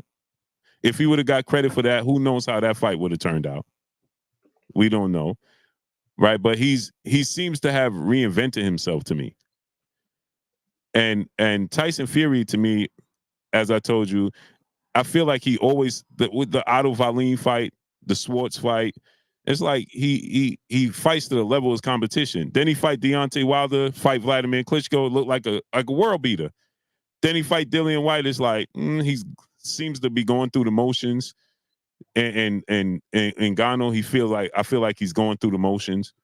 But I feel like when he fights Usyk, you're gonna get the Deontay Wilder, the Vladimir Klitschko version of Tyson Fury, where it's like he turns.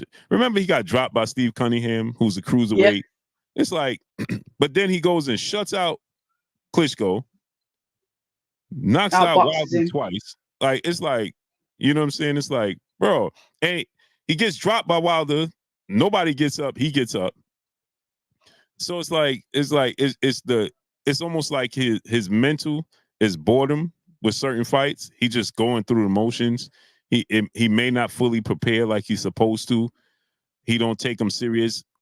And I think now against Usyk, though, he's going to be 1,000% locked in. Like when I saw him training in his weight, and I'm like, wow, he looks really in shape.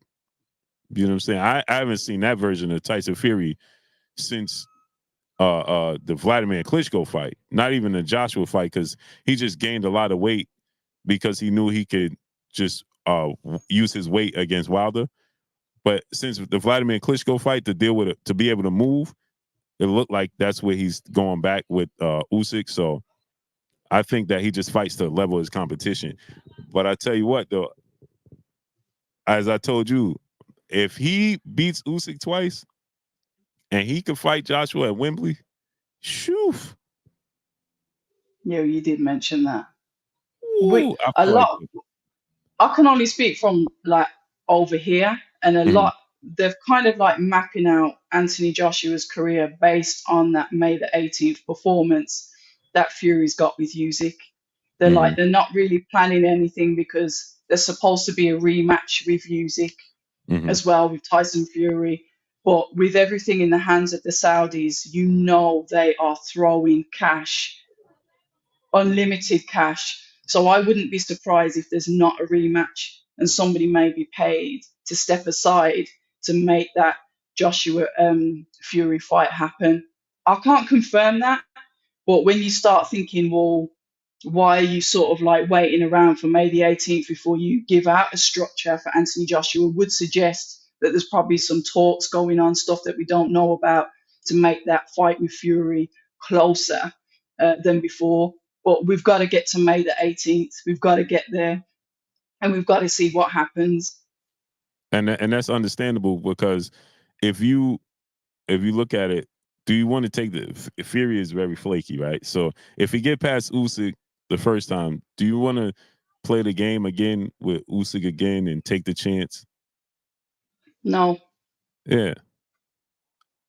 Because they're going to make, everyone's going to make money. Exactly. And to be honest, if I can control it right now because of the status of AJ and Fury right now, I would want to see AJ fight Fury immediately. You know, he beat Usyk, and depending upon how he beats him, right? He beats Usyk, go ahead and make that fight immediately. Don't waste time, because unforeseen things happen. I didn't see Wilder's performance with Joseph Parker like that, because this is supposed to be AJ and Deontay Wilder, right? We didn't see that. Andy Ruiz and Joshua, didn't see that. Tyson Fury nearly gets knocked out by Francis Ngannou, unforeseen. Didn't see that. Don't take these chances. Don't play the games. If he get past Usyk, hey, you could rematch the winner of Joshua, and you automatically get an opportunity to fight the winner of Joshua and Fury. So what are your thoughts on Deontay Wilder? What has happened to him? You know, arguably the hardest hitter on the planet, that right hand of his. We've seen what he's done. We've seen him put people to sleep. What has happened to him? Because I see things on X about his sleeping with his brothers, it's all crazy stuff, Yeah. and then he's taking ayahuasca. I mean, what's going on with Deontay Wilder? So Wilder, for that Joseph Parker fight, he took that fight on short notice. On very, very short notice. So he didn't have a full training camp or training preparing for Joseph Parker. But obviously he got that right hand. And remember, he fought one round since losing to Fury in that third fight. With Hellenius, yeah. Yeah, with Hellenius, and didn't have a full camp. So he just didn't have the rhythm, right? When I talked to, I haven't talked to him directly since, but he just didn't seem to have the he couldn't let it go. He kept it in the holster, right? Just didn't let his hands go for whatever reason. And but he's supposed to come back. He is. Yeah, he's I heard coming that back today too. Yeah, there's an actual date and a opponent being discussed, so he'll be back. And I think that but he has a lot of things since the Fury fight, the Fury fights. He has he's in so high demand. He's doing movies, he's doing music. Is he? Yeah, he's doing movies. I know the music stuff, but I didn't know about the films. Yeah, he got a new it's a movie coming out soon. I'll send you the link on Instagram.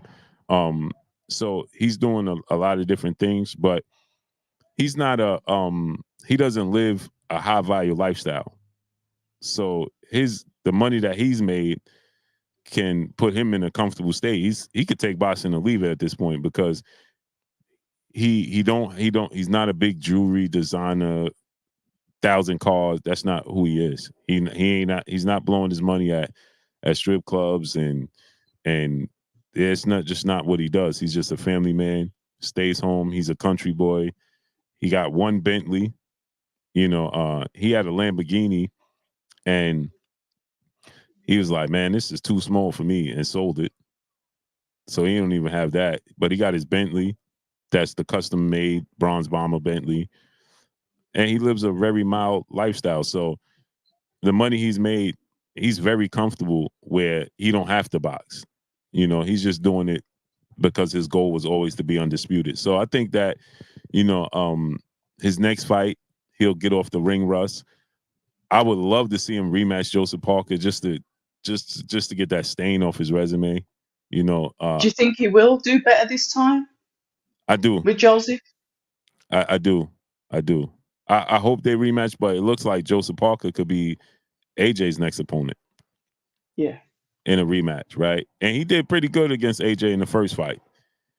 So yeah, it was a ref jumping in between them, and it was a point. Yeah, it was a lot of. The ref didn't let them fight. No. But that would be entertaining because I feel like Joseph Parker has found a newfound rejuvenation for his career. And I would like to see Wilder and Zhang, because that was a close fight with Joseph Parker and Zhang. Well, there's argument over here that some people are saying that Zhang just got it because of the knockdowns, and then some people are saying no, Parker edged that win. So that's even up for debate at the moment as well. But I don't think nobody wants to see that rematch. Like you said, Parker's probably going to take a step forward, and we could possibly see him versus AJ. We don't know. So if we could get, because like you said, it's a slight bit of controversy. I personally thought Joseph Parker won that fight. I thought outside of the two knockdowns, I didn't think Zhang did much of nothing. He stopped at round 6. He just stopped. He just stopped. He wasn't active. I don't know if he always have those fatigue problems. He get tired in the second half of fights. So that could have been a major part. But I thought Joseph Parker, it's just hard to imagine a fighter getting dropped twice and winning a fight. That's the problem. But outside of that, when you really watch the fight, did he really win? No. Now that's 4 rounds, right? Because he got 2 10-8 rounds, right? So he got 4 rounds in the bag in a 12-round fight. So all he had to do was win 2 rounds and you get a draw, right? But I thought Joseph Parker clearly won the rest of the rounds. Maybe around a hair or two, maybe. right? So I thought Joseph Parker clearly won. So I would like to see AJ versus. I still want to see AJ and Wilder, no doubt. So if they could do that, That was what was supposed to happen, it was and supposed to then happen. Right, right. I And the don't know ball if was, that's going to happen again. I'm yeah, really not sure about that. yeah. And that's the thing. The demand for it is still the same. Obviously, here in the States, everybody still wants to see it. Everybody wants to Do see it. they? Yeah, they still very, You've very got to interested. start tweeting it, Yeah. because what I've heard, I'm sure you would have heard it as well, is His Excellency Turki Al Sheikh. Mm-hmm. He watches everything. He watches all the sports. He sees, Mm-hmm. what people are interested in, and obviously he's got the money to make things happen. So if Mm-hmm. you're saying that's a popular thing that the US fans want to see, talk about it. Mm-hmm. Because if people are talking about it, it becomes a trend. If it becomes a trend, eyes equal money. Mm-hmm.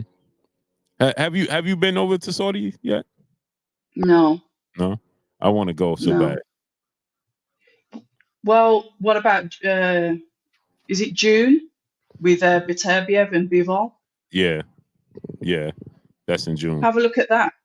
Yeah, yeah. If you I do might. some layovers, I know it's going to take a long time, but I found really low price flights, but you have to do layovers, so you're in an airport for 5 hours while you're waiting for the next aeroplane and Yeah. blah blah blah. But you can really get out there for a very very good price. Do it. Go out there. It'd be an amazing experience for you. Now let me ask you this: what's the buzz like right now with the Terrence Crawford, Chris Eubanks over there with you guys? Silent. Oh, it's going to Saudi. No, it's silent. There's not It's really that much talk about it. wow. Is Chris Eubanks over there the superstar that is perceived that he is? No. So he's not. No, I think he's entertaining in it, and he's got the potential to be. And I don't know, I haven't seen that appetite for it. I think there was a couple of posters, mocked up. Somebody created a couple of posters and put it up. And don't get me wrong, I think people would watch the fight, but do they think, oh yeah, God, I gotta watch this fight? There's not that. I haven't sensed that greed for it, but rumors suggested that he's now a free agent, so he's not being promoted by the looks of it by Wasserman anymore, so he's free. So I guess that fight could actually be made because there's no promotional commitments as such. Right. What are your thoughts on it over here?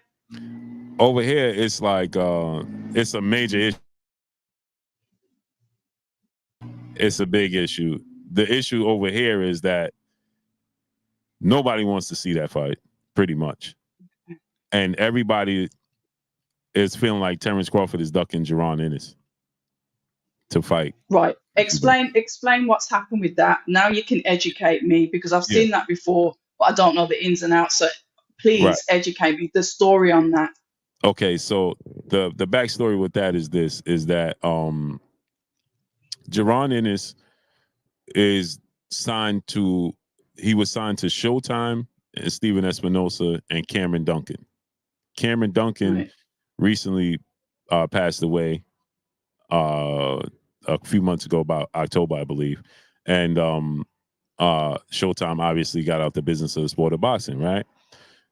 But he has an affiliation with Premier Boxing Champions Al Haymon and the PBC through his relationship, obviously, and his commitment to Showtime and Showtime's commitment to Al Haymon and the PBC.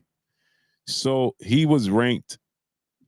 He could have been a mandatory for the WBO for Terrence Crawford, or he could have choose the route of being a mandatory for Errol Spence and the IBF. He chose to go the route of the IBF. For one, Terrence Crawford was still with Top Rank. Errol Spence is a bigger superstar at the time than Terrence Crawford. Right? I think right now Terrence Crawford is bigger, obviously, because of the fight, right? But Errol Spence is a bigger star. He's a bigger draw. Errol Spence was actually a bigger draw, technically, than Tank over here, right? His pay-per-views, 350,000 pay-per-views with Mikey Garcia, 325,000 pay-per-views with Sean Porter, 320 to 15,000 with Danny Garcia. He's just the biggest superstar. Tank's highest pay-per-view was 250,000. Errol's highest pay-per-view was 350,000. So Errol was actually a bigger star, and his trajectory was heading that way. And then obviously he had the car accident and stuff, right? And that kind of derailed it, right? But then you look at so then Jaron Ennis looked at it from that standpoint is it's easy to make because they're somewhat on the same side of the street, right? They both with Showtime. And Errol Spence has 3 belts compared to Terrence Crawford 1 belt. Errol Spence is a bigger superstar, which is going to equal more money for me, right? But the fight and demand was always been Errol Spence and Terrence Crawford. So he could have chose the route of Terrence Crawford, eliminate Terrence Crawford as an option, and then now the fight is you versus Errol Spence for undisputed, right? But he chose the IBF route to sit on the bench because Errol Spence waited and was allowed to wait by Daryl Peoples of the IBF. He was allowed to wait for Terrence Crawford fight. So Boots was just sitting idle waiting for that. He was staying busy, staying busy fights, but he was waiting for Errol Spence, right? So he didn't take the WBO route where he could have been Terrence Crawford mandatory. And the road to Terrence Crawford fight was quicker to me than Errol Spence because Errol Spence clearly was waiting for Terrence Crawford and he had injury, he had things going on. Terrence Crawford didn't have many opponents to choose from. So if you make yourself the mandatory for Terrence Crawford, it's different. It's easier, right? But he chose to go that route. Okay. He became the IBF mandatory. Now, before that, Terrence Crawford, was with myself and BLK Prime, right? And we put the fight on with David Avanesian. Now, immediately following that fight, Terrence Crawford went into negotiations with Errol Spence. It wasn't happening again. They still didn't want to make the fight, right? So Terrence Crawford team came back to us and said, listen, don't look like the Errol Spence fight going to happen. What fight could you make happen for us? So he was weighing out his options. He's no longer with Top Rank. He's a free agent.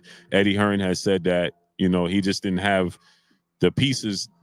It didn't make sense for Eddie Hearn to sign Terrence Crawford because he don't have no welterweights, right? So he didn't have the pieces to put Terrence Crawford up against, so it didn't make sense. Okay, so now they asked me, my partners at BOK Prime, what's a good fight? They was actually looking at trying to get Floyd Mayweather. This is something people don't know, so I'm gonna tell you now, and now people will know. But they was actually trying to get like $250 million to give to Floyd Mayweather to come out of retirement to fight Terrence Crawford. Right? It never got past second base. Floyd was made aware of this conversation, but it never materialized. So now y'all heard this, right? Y'all didn't even know that part. So then it was what about Manny Pacquiao? So I said I completely put that to bed. So we got criticized for making a David Avanesian fight. Imagine Manny Pacquiao at this age coming off a loss to Ugas. It makes no sense. He's gonna get no credit. We're not gonna get no credit for making it, and you're gonna have to pay Manny Pacquiao a super amount of money, right? So they said, what do I suggest? I said, Jaron Ennis. Let's make the fight with Boots. Boots don't have a fight. Crawford don't have a fight. Boots is looking to, he's not signed to PBC, but he is signed to Showtime and Cameron Duncan. So let's try to make that happen. They took it back to Terrence Crawford. Terrence Crawford said, make it happen tomorrow. So they brought it back to me. Terrence Crawford said, make it happen tomorrow. I said, no problem. I called Bozy, father, trainer, manager of Boots, right then and there. We had a 4-way call, myself, Bozy, my partner, BLK Prime, the head, and Zab Judah, right? Zab Judah is a partner and the president with us, right? So the 4 of us was on the phone. His father, Bozy, said, get in contact with Steven Espinosa, see if you can make it happen. We did that. They accepted. Boots and Bozy, they on board. Terrence Crawford is on board.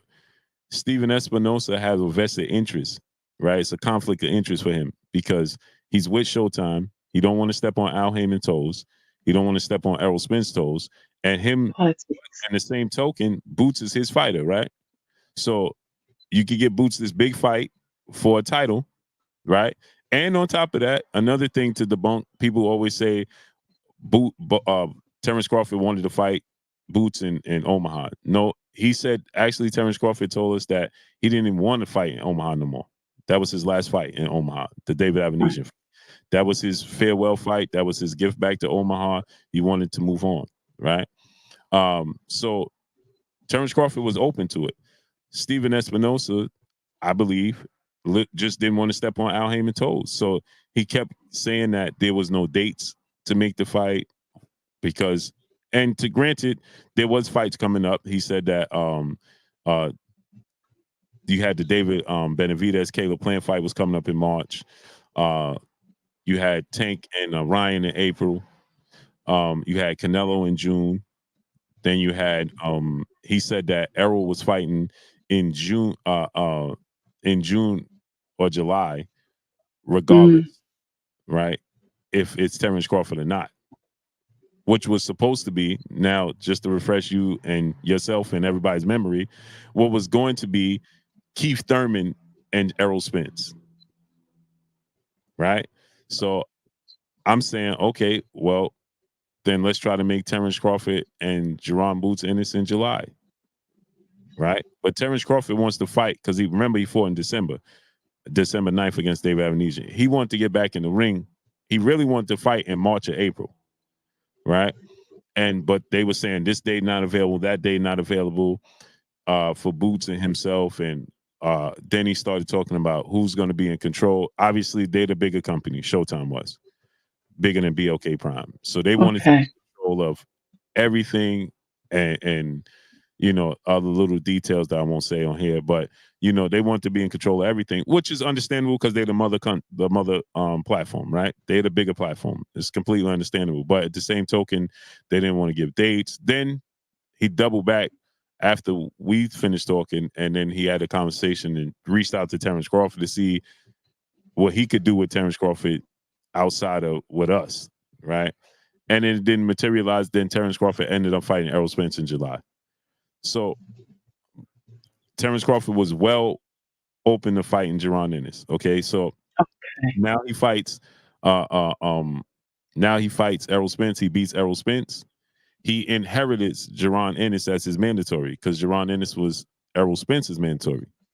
Yeah, so he inherits that because of the win. Right. So he now has Jerron Ennis as his mandatory, but Errol Spence has a rematch clause that he immediately activated the rematch clause. Yeah, he did. So legally, Terrence Crawford cannot fight Jerron Ennis, right? So the IBF strips Terrence Crawford of his belt immediately. Jerron Ennis, and in the same token, now Showtime pulls out the sport of boxing, so they don't have a platform to showcase the fight. What a mess! Errol Spence has the eye injury, right? That he's now having surgery on, so it pushes everything back. So it just got to a point today's time where Terrence Crawford is again a network promotional free agent. Errol Spence fight has the contract, I gather, has ran its course, so now he don't have to fight him. Plus, Errol Spence, we don't know what's going to happen with his eye, so now it's somewhat has run its course, and the contract ran out. So now Terrence Crawford is looking for bigger. He's looking for the Canelo fight, right? He's looking for the Canelo Alvarez fight. He's looking for, bigger fights. Now, in the same token, right? Jerron Ennis is in a legal battle trying to get out his contract with Now Boxing and Cameron Duncan. And he's suing them for $1 million. So he doesn't have a platform. So I see that people say, the PBC is offering Terrence Crawford a Jerron Ennis fight. How could he offer a Jerron Ennis fight when Jerron Ennis is he's legally bound to now Boxing. He can't fight where's he gonna fight? And she can't fight on Showtime because Showtime is non-existent. So in order for him to fight with Al Haymon and PBC on Amazon now, he's gonna have to sign a contract. How can he sign a contract if now boxing is not willing to let him out the contract he's currently in? So that's, he's been looking and saying he was going to announce a fight forever and a day. He don't have a fight because he's in that legal battle. So now Terrence Crawford is just in a position where he's like, whatever. He and Terrence Crawford agreed to fight Errol Spence at 154, the rematch. Okay. But that obviously fell through. So now he wants to fight Canelo Alvarez. He wants to move up. The initial plan for Terrence Crawford was already set. He'll be 37 in September. Right? He'll be 37 in September. So his plan was Errol Spence rematch, Jermell Charlo, Canelo Alvarez. Then retire. Right. So it's people don't understand. So he just simply can't. It ain't gonna happen right now. And so Jaron Ennis was in a position twice and his team to make a Terrence Crawford fight. So he didn't. He chose a different route. So now everybody wants to blame. Well, it's Terrence Crawford. Terrence Crawford's. How's it? You could have fought me twice. You could have made the fight twice. Now it's still Terrence Crawford's fault. Like, it's not Terrence Crawford's fault. He's now looking. Now you have to understand. For him to fight Jaron Ennis right now, Al Haymon and the PBC is going to have to pay him like for what he just did with Errol Spence. Now you got to pay me a massive amount of money, as you would pay anybody else who just had that type of performance. You're not going to, if Canelo Alvarez dominates David Benavidez in his next fight, and then you saying, oh, well, Canelo, we want you to fight David Morrell and take less money to fight David Morrell than you took to fight David Benavidez, just don't make sense. It don't make business sense. Canelo's going to say, wait, I just beat David Benavidez for undisputed in the best fight in my division. And now you want me to fight an up-and-coming fighter that could have fought me as a mandatory and chose not to, and you want me to take less money to fight David Morrell than I did to fight David. It just makes zero sense. Okay. So that's contractual mess with the promoters, the broadcasters. I thought the UK was messy with that, but I don't think we've got anything on you over there. Right. You've made ours look like a beautiful flowery garden. And I'm never complaining about UK boxing and the promotional companies ever again. Hey, yeah, it just so for Terrence Crawford's situation, to me, the Chris Eubanks fight doesn't make sense to me, right? I would much rather see him fight just Tim Tszyu and Keith Thurman winning, because they both fight they fight March 30th. That's in a couple of weeks, and just fight the winner of that fight. You know what I'm saying? I would much rather them see that, or go right into Jermall Charlo fight. Go fight if you can. Get the Jermall Charlo fight.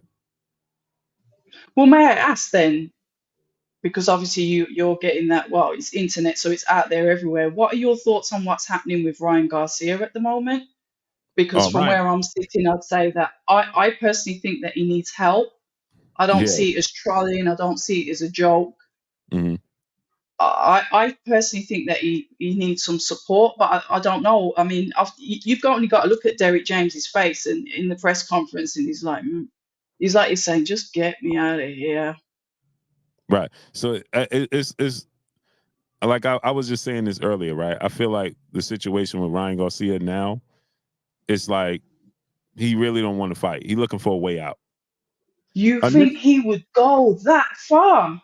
Yeah, because initially I said this, right, with Ryan Garcia. I said when the tweets, it all made sense to me. So all right, he's no longer in the category for me, a person with mental health issues. He's a person that, because he's making a conscious choice compared to somebody not being in control, right? And just having outbursts or their reactions and their actions is not a person in control. He's purposely and strategically choosing different topics, right? So when you look at the situation, Sorry, one of your commenters has just said he needs an exorcism. So when you look at the situation right now, initially when I saw the weird cryptic tweets and the videos, I'm like, oh, dude need help. And then they took him to the hospital, right? And when they took him to the hospital, then uh uh um he passed whatever test, whatever they need to do, and he's out, and he got out, right? Now he gets out, and he said that he didn't have his phone, which makes sense because he's not putting up these cryptic messages and these cryptic videos, these weird letters and all. He's not doing that, That right? was what? It's very articulated. It's very, you can read it clear. You can understand what he's. It's just what now. It's just to a point where do you agree with him or do you not agree with his stance? You know what I mean? It's a conscious choice. So now he's saying stuff like, and I have no doubt that a person in his position have witnessed things with the elites. No doubt. I have no doubt. Do we know that these things happen with kids? Absolutely. That's not a secret, right? So he's not saying something it's just a person in his position in the sport that our expectations of him in the sport that we love, right? We have expectations that exceed probably his expectations. So we want to see Ryan Garcia focus on boxing, not telling me about Kanye West and not telling me about this and the aliens and Area 51. Yeah, that's all good, but that's not what we here to support you with. But again, our expectations of what he should and shouldn't be saying and acting and shouldn't be acting is completely different than what he is. So I said I don't knock him for that. And when he said he want to shed light and bring awareness to the children and what's going on with children being taken advantage of, I'm all for it. I'm all for it, right? And if you want to live the righteous path, and your path is to go the route of choosing Christ over Muhammad, Buddha, Allah, that's all. I'm all for that too. Where you lose me at is now where you start talking about F-bomb this and this person, Devin Haney, has sexual relations with a man, and I got proof of that, and then it's this, and it's like, bro, what? I must have missed that. I must have missed that bit. Oh yeah. You know what? Of course, I've missed that bit because I've muted him because it was getting too much. Oh, too yeah. So he started. Sorry, love. That's why Devin Haney was on steroids. Devin Haney's on steroids. Then he said that he knows who deleted Tupac. He got proof of that. It's like, bro. Then now he goes the route of saying he's gonna bite Devin Haney's ear like Mike Tyson did Evander Holyfield, but he's gonna bite both the ears. But then he said, when I knock him down, I'm gonna hit him when he's knocked down. I'm gonna get disqualified, but that's okay. The police. So these are conscious. You understand? Like he's not in control. He's just. Again, like now when you start talking about biting them, you start talking about hitting them right down, you're looking for a way out of the fight now. Now I no longer believe that you want to fight. You at a position where this is I always say this: being comfortable and being familiar is stronger than love, right? We have all the time, we have women in abusive situations. They'll stay in that situation because they're familiar with it, right? Opposed to making a change. And people don't like to make change, right? It's the unknown. That's why most people fear death, because it's the unknown, right? So in this case, I just feel like Ryan Garcia has gotten to a place where he got 1 foot in, 1 foot out. And he's so familiar with doing boxing because this is what he's been doing since he was, 6, 7 years old. It's just a makeup of who he is as a part of his life. So he's like in cruise control to me, right? It's like he's not going the extra mile because he really don't care about being a champion. He really don't care about being a legend. He achieved what he wanted to achieve, which was financial gain for his family. They're no longer in a financial poverty situation, right? So now it's like what Marvin Hagler always say, it's extremely difficult Yeah. to get out of silk sheets at 5 o'clock in the morning to go run 6 miles, right? Once you're comfortable in your mansion and your silk sheets and your beautiful wife as a man in the sport, right? It's extremely hard to now get up, break that, get away from, make yourself uncomfortable to go run and go train 3 times a day, because boxing is the ultimate poor man sport. Hence the reason why anybody that comes into the sport of boxing that is financially already well endowed, we look at them with side eye. What you got to grow up rough to be considered respectable in the sport of boxing. So if you didn't grow up in tough times and look how people say with Devin Haney, then you grew up with a silver spoon. You grew up right. They don't want to give him respect. So you're not giving respect if you didn't grow up through tough times in the sport of boxing. So most fighters, it's a poor man's sport. So most fighters get in the sport of boxing for financial gain. Yeah. Same over here. Ryan Garcia, as I always say, is that Ryan Garcia, he got financial gain outside the sport of boxing, his brand, building up his brand outside the sport of boxing at such an early age that he don't really need the sport of boxing. And so now he uses it's like 1 foot in, 1 foot out. I already got the money. I don't need to be a champion. I'm already rich. You know what I'm saying? And it don't seem like his competitive motivation is there. It's like a part of it is there because that's what he's used to, right? So a part of him is saying, what? I'll beat Tank Davis. I'll beat Devin Haney, right? But then the other side of him is like, do I really want to do this? Like, he'll commit to it, but then in the flip side, it's like, why am I doing this again? So, now There's he's no purpose. music and collaborating with Kanye West. It's like, bro, your brain is all over the place. Collaborating with Kanye West, I've clearly missed I must have muted absolutely everything on X. Right. It's Okay. that's what I'm saying. Like, he's a bit all over the place right now.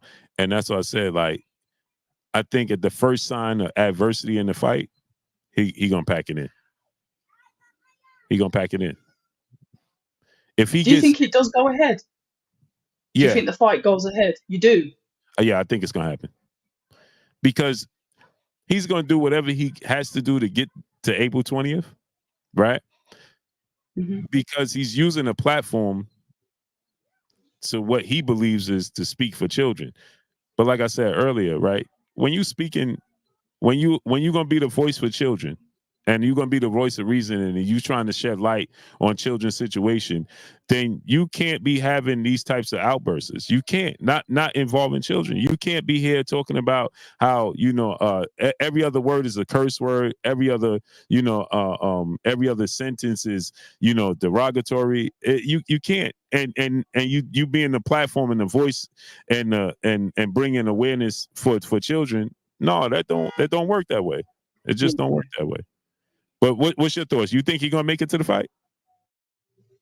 I was heavily doubtful that the fight was going to go ahead. I thought somebody might look at it and think, at the end of the day, are we going to let somebody that we believe that's got like mental health issues that may be slightly out of control, do we think that they're safe enough to go in a boxing ring? Then is that fight anticlimactical for Devin, because it's like, oh, you beat somebody up that shouldn't be in there, and then it sort of like nullifies any work that he's done to get the win. If he gets the win, we don't know how it's going to turn out.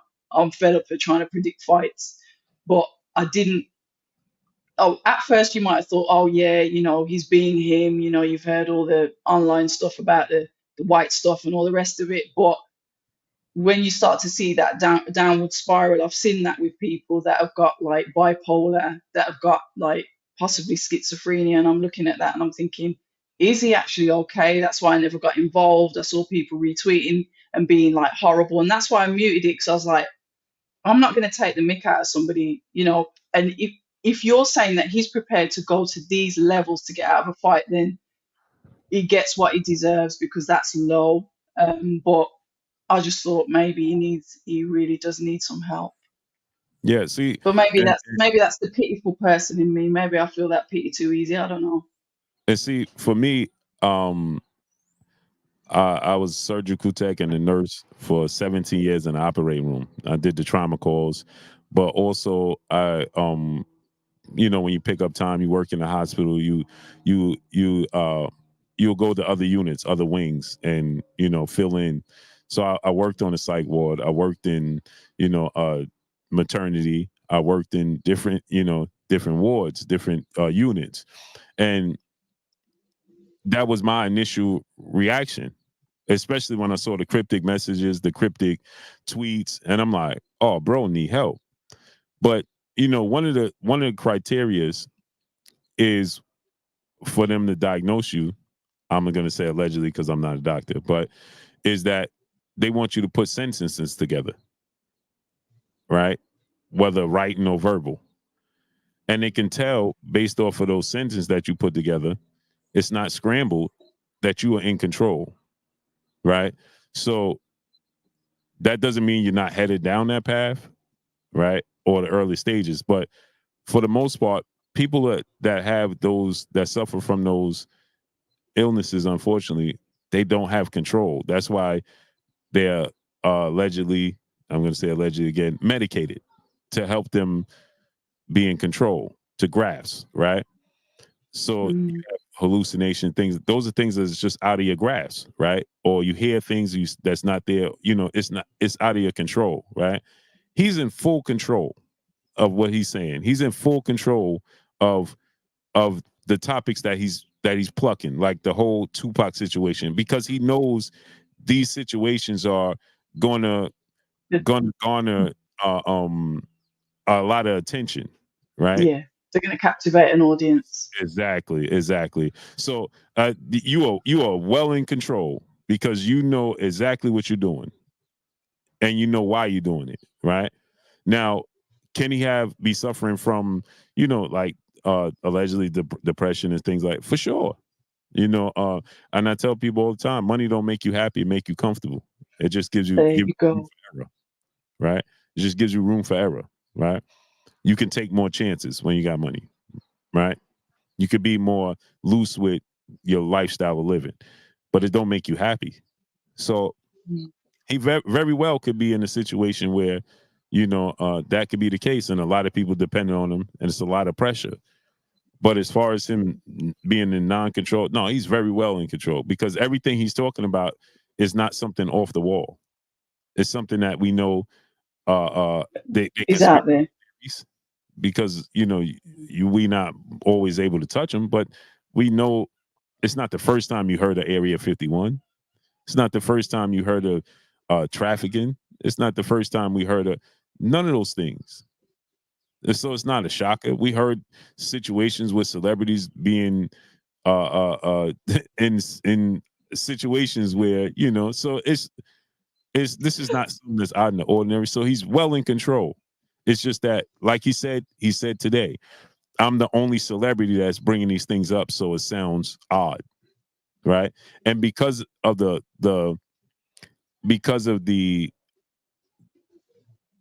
the area which he's coming from, the sport of boxing, right?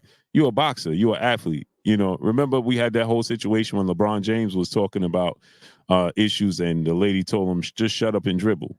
You know what I'm saying? Because people don't respect you coming from that walk of life. They don't respect the situation. So I know I just feel like Ryan Garcia is in a position where there's a few things happening. He knows him and Devin Haney fought 6 times in the amateurs. He's very well aware of the abilities of Devin Haney. Remember, after he beat Luke Campbell, he said after that fight, "Oh, I'm gonna fight everybody else. I'm saving Devin Haney for last because he's the best." So he's very well aware of the abilities of Devin Haney, at least for his style. You see what I'm saying? So I'm saving Devin Haney for last. He was Devin Haney's mandatory for the WBC. And he's like, no, I'm saving him for last. Okay. I'm gonna go fight. So those types of things is just lets me know it's like, all right, bro. Does he need guidance? I'm 1,000%. 25-year-old kid, multi-millionaire, a lot of pressure. 1000%. There's guidance needed. Definitely. I have no doubt. Let me ask you this: what's your thoughts on Conor Ben, and what's the feeling of Conor Ben over there? Conor Ben has faced an absolute witch hunt to some points with the media, the British media. It's something that I've kept out of and didn't report on because I don't understand how these drug tests work. You either fail a test or you pass a test. I don't know Right. about percentages. I don't understand about contamination because we never get a clear, transparent report of that drug test. But when it did happen, I think Connor spoke out about it instead of maybe letting the investigation run its course. He dug his heels in. He wanted to prove his innocence. It's his way of dealing with it. I think he went on a couple of podcasts, spoke to I don't know, a leading newspaper in the UK. But sometimes I think when it comes to things like this, you should move in silence. But he dealt with it the way he dealt with it, and I don't know, it's very, very unclear, but I know that he's appealing his position with obviously the British Boxing Board of Control that license the majority of our fights. Not all fighters have a BBFC license, so I think he's in an appeal stage with them. They seem to have dug their heels in with him. But to me, it's not completely clear. But you find me a case where somebody's tested positive for a banned substance, and it's ever been clear. It's never transparent. We never understand it really, and we kind of like go with where the media navigates us, or the promoter, or the manager. We're kind of like navigated through that space. And I know you probably say, "Oh, you sound like you're sitting on the fence." Yeah, I'm sitting on the fence because I don't understand the drugs thing. To me, if you fail, you fail. There should be punishment for that, and whatever. But now you're hearing that these places that make supplements or make things that you and I would eat, maybe manufacturing factories for drugs, not illegal drugs, but that are banned substances for boxing, that all being manufactured in the same space. So then there's that grey area for that contamination argument. But like I said, I'm no drugs expert. I can only go with what I hear. And it's something, if I'm honest with you, Blue, I'll just keep out of it because I don't understand it. You know, it's so funny. And salute to my brother Terrence Trotter in the super chat. Much love, bro. He said Tank not eating. Yeah, because he's in Ramadan. So he's fasting. Oh yeah, Tank's converted, hasn't he? Reverted, sorry. Yeah, so he's in Ramadan right now, Terrence Trotter. So they said he's full fasting. This is his first Ramadan, and must be hard. He's taking it 1000% serious. But you know what's funny about what you just said is I always say the same exact thing.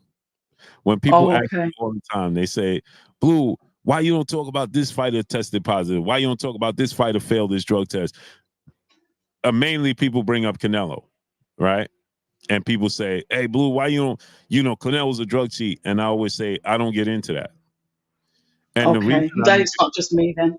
Yeah, I don't get into that. And like you said, the criteria seems to be all over the place. That's number one. Number two, so many different legends have tested positive that I don't know who's doing what. Right? There you go. And historically, Roy Jones, Shane Mosley, James Toney, Evander Holyfield, like these are legends in the sport of boxing, right? And then you fast forward to current times, you got the Canelos, right? Conor Ben, Dillian White, right? Alicia Baumgartner, right? But then there's all this different gray area, Oscar Valdez, right? And then the situation with Canelo and the WBC just changing the rules. Well, the amount of clenbuterol that Tyson Fury, the amount of clenbuterol that's in your system, we're just going to move up the amount that's allowed in your system Imagine. Yeah. That's Now, crazy. in the case of and shouts out to that's my brother Jarrell Big Baby Miller. It's my guy. Oh, is But he? He's yeah, a character. yeah. But bro failed like 4 times. Yeah, Like that's listen. a completely different situation, right? Like, He was bro. like the alphabet with him. He was Yeah, going through the alphabet every day. I was waking up to a new message. yeah. And he's failed this one. I'm like, what? And then on top of that, with him, see, here's the thing with Jarrell Miller is that he also tested positive in kickboxing or whatever else he participate, UFC or whatever. He tested positive in that as well. So it's like, all right, bro. Like if there's smoke, there's fire with you. But with these other situations, it's so gray that it's like I don't even want to. I don't know what to say. It's like like who's doing what? I don't even know. So I just say, hey, to each his own. You know what I'm saying? If you test positive, you tested positive. If you don't, you don't. I'm with you. Yeah, because it's just so muddy. The water is so muddy. Really muddy. Yeah, I mean, Dillian White situation is weird. Conor Ben situation, Alicia Baumgartner situation, it's weird. It's like, And then it's like they'll say they're cleared with this, and then it's like, but no, you're not cleared with that. right, And then it's like, well, what's going on then? Can you fight? right. It's just a mess. Yeah, It's and a then mess. I was looking at something, right? This is another thing that's weird because the testing body's not even on the same page. Because I saw, Yeah, I forgot the names of it, but I was you looking at can. Conor Ben's situation, right? Yeah, you can. Yeah, with UCAD, but then with Vada, there was something that he took on UCAD that's banned, but it's not banned on Vada. That's So right. like, so now it makes me think like if you're the athlete, so is he really confused? Like you know what I'm saying? Like I took something There should this be one governing body. right. It should There's enough money in boxing to create one governing body for drugs testing, and exactly it's only drugs testing they do at that site. So there's no right, argument for cross contamination. It's right, only for PED testing. That's right, it. It doesn't make your protein bar, it doesn't make your energy drink. It's right. literally specific for that, and it's one body. There's enough money, surely to God, in Exactly. boxing to be able to do that, to keep it sterile, because there's no sterile corridor where it's like there's no black and white. It's Right. just none of that. It's all muddy, and that's what I said. So it's so muddy to me when I was looking at the list, and then I looked at Alicia Baumgartner list, and it's like the same thing. So it's like, so in that case, it's like you can be nitpick and be like, oh, you feel, you know what I'm saying? Like you took this, and then it's like, bro, this is over the counter. When I seen over the counter stuff that I take because I used to do bodybuilding myself, like creatine is something I always Yeah, took. And then I'm looking, it's like a banned substance, performance enhancer. I'm like, man, what did it help? I know it helped me build muscle, but what did it help me? You know what I'm saying? So it's like, performance wise, yeah. yeah, performance wise, did it help me get faster? Like, so now in my brain, I'm like, did these things on the list? But then saline is banned substance. IV is a banned substance. Like, wait, what? That's just salt water. So it's like, it's so that's why I said I'm like you. I completely leave it alone. I'm like, I'm not gonna indulge in that. When people talk about Canelo Alvarez with Combuterol, I just be like, hey, if these are the ones that get caught, what about the ones that didn't? So and how do we know who did and who didn't? So many people body transformations is just, it looks wow. It's just Did ridiculous. he do it? Right. Yeah, It's like, did he do it? literally. He said he got it from steak. Now, how do you dispute that? How am I telling him if he ate steak or not? Then how did and then is Combuterol in the steak in Mexico, really? So they having an outbreak of it. So it's not like he said something. Now he could be using it as a cover up. How do we know? He might not have had no steak, and he might have had too much steak. We never know. So it's like, to me, it's just so the water's so muddy. I just leave it alone. Yeah, I tend to stay away from the drugs, and I think somebody quite rightly put in the comments as well. Like, I get on with certain fighters. Conor Ben's a really lovely guy, and that's, I've stepped away from it. Alicia Baumgardner, really get on with her. One of the, American female fighters. It was her and Amanda Serrano that I've always like said, yeah, I'll come on your channel. I don't care if you've got 2 subscribers or 2 million. I've got to support my sister. And they always had that attitude towards me. So when I hear things and it's like, no, not you, and you want to back them and you want to fight their corner for them because you know what social media is like, but then it's like, I'm not an expert, Mm-hmm. Mm-hmm. But it's tough because you can pick and choose sides. But going back to Conor Ben, I think people were more happy to latch on to him and use him like an example and kind of like set task on him, whether that's fine because he's guilty or not. Like I said, I don't get into that. I don't understand it, but I think he was highlighted slightly more than others, and I'll just leave that with you there. And you know why? I think, like in the States, when he got caught in a lie with Chris Eubanks, and he said he called him and talked to him, and he talked to him about it, and then Chris Eubanks was like, and then Chris said he denied it. Yeah, like, bro, we didn't have no conversation. And then when it went back to him, did you have a conversation? He's like, well, I messaged him, and it's like, all right, bro. Which one was it? Which one was it? You said you had a whole conversation with him. You don't know if you had a conversation or you just messaged him. And then he said, I messaged him and he didn't answer. But you said that he gave you a response. You spoke to him, yeah. You said you spoke to him and he said, it's okay, I still want to fight. And Chris Eubanks is like, nah, I never told him that. I told him that I ain't fighting because he a cheat. So which one is it? So I think when he did that, and then the light was shed on it, it was like, oh man, you just made yourself look like you was lying.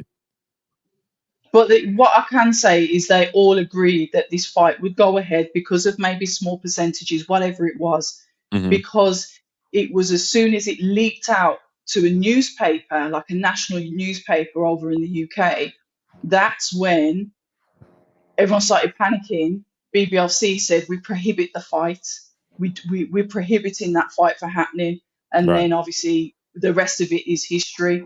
Right. But leading up to that, you've got to remember, Blue, it was fight week. Right. Everyone's booked their hotels. We're all getting ready, thinking, this generational fight. I was gassed on it. Everyone was gassed on it. It's like, the sons are now fighting. Is it going to be the grandkids next? And all of this dream world. It's fight week. Now, the test results or whatever they would have come in ages ago. We're hearing that it's not just one test. So when you look at blame, you've got to encompass everybody in that and not just solely target out one person because everyone was aware. Whether it was phone calls, emails, or whatever it was, it was fight week, Blue. Fight week, the fight got stopped. Right. Not 2 weeks before. Fight week. Yeah, because wasn't it during the arrivals? It was like that Tuesday, right? Yeah. Yeah. It was. I remember it because it was the day before my birthday. The article came out on the 4th of October. Yeah, because they was getting ready to do the presser. Right, because they was getting ready to do the workouts, right? The media workouts. Yeah. And that's where Chris Eubanks had that's where Conor Ben said he talked to Chris Eubanks. That was terrible. And we were all stood there just waiting, and it was just like, and I just, when I was there, I thought, this ain't happening. Just like the same week when Clarissa and I think, was it Clarissa and Savannah Marshall was supposed to fight, and the Queen died, and that got postponed. They were like, when Clarissa, when that fight happened. Yeah, because it got postponed at first, didn't it? It was at the weigh-in. That was with that wasn't with Savannah Marshall. That was with Who was that with? What was her name? Oh, was it Alicia? And no, it wasn't. Because she was set to make $1 million for that fight. They ended up fighting, and I can't remember now. But it was around when the Queen died. Yeah. Oh yeah. Yep. And it was that same feeling when you just thought this fight's not happening. Yeah. And they tried to push forward with it. Right, in honor of the Queen. No, they wouldn't. As soon as the news came out that she'd gone, they said no. We're obviously out of respect. We'll postpone. How does that work over there when that happens? Like everything shuts down completely? No. I just think like to have celebratory acts, which is boxing is entertainment, loud music, partying, drinking alcohol, all the rest of it, it's a bit disrespectful. So it's just obviously out of respect for the monarch that we kind of like tone it down. Right. So like clubs and stuff closed down? Nah. Oh, it's just. Well, I don't go clubbing, so you know what? I'd be lying. I don't. Maybe they did, but I doubt it. There would have been some club open somewhere. Yeah, just on the big stage. You mean they don't? Yeah, like TV broadcasts for things like that. I think you know, boxing, violence, sport, whatever. It's just like no, we're out of respect. We'll cut that. So I think cricket was on. I think the cricket might have been on. What is the big? Because here's another misconception. What's the three biggest sports in the UK? It's football that you call soccer. I don't know why. Football and boxing. It's football and boxing. And maybe tennis. But it's definitely football and boxing. Football is at the highest. Football is where the players are players. I don't know if you heard of like Jude Bellingham, top of the range, paid a very large amount of money. Very, very large amount of money. So football's at the top. Then you could argue possibly F1. I'm into Formula One. I like my motorsport as well. That's paid a lot, but that's global. It's not just a British thing. And then obviously you've got the boxing. It's football or boxing. I think Irish, when you speak to some Irish fighters, they'll turn around and say, you know, you're either going to be a footballer or you're going to be a boxer. Like you said, like, you know, the come up, the poor man's sport. Because it's the same with footballers. Not a lot of them come from good backgrounds either. Which is so wild, right? Because it's completely role reverse here. Completely. Soccer and what is it? Oh, soccer and basketball, soccer and boxing are at the bottom. Weird. Is yours the top? Basketball? Football, which is American football. We call that rugby. Y'all call it rugby, right? That's number one here. Number two is baseball. Baseball. Baseball is number two. Number three is basketball. 4 is hockey. Then you have, and that's hockey's above boxing. Yes. Oh yeah. Boxing is. We have American boxers come over to the UK. We want you. We want all of you. Come over. We had a top 10. Let me see if I can find it. There was a top 10, a study they just did recently. A top 10 sports in the United States, and boxing wasn't even in top 10. What? No. Boxing is an event here. It's an event here. So if there's a big fight, everybody will come out, but it's not something that's celebrated consistently. No. Oh, we're every week. Yeah, every week. Yeah. Here, no. Not at all. If it's not the major fighters, it has to be Deontay Wilder, Gervonta Tank Davis, Canelo Alvarez, Devin Haney now.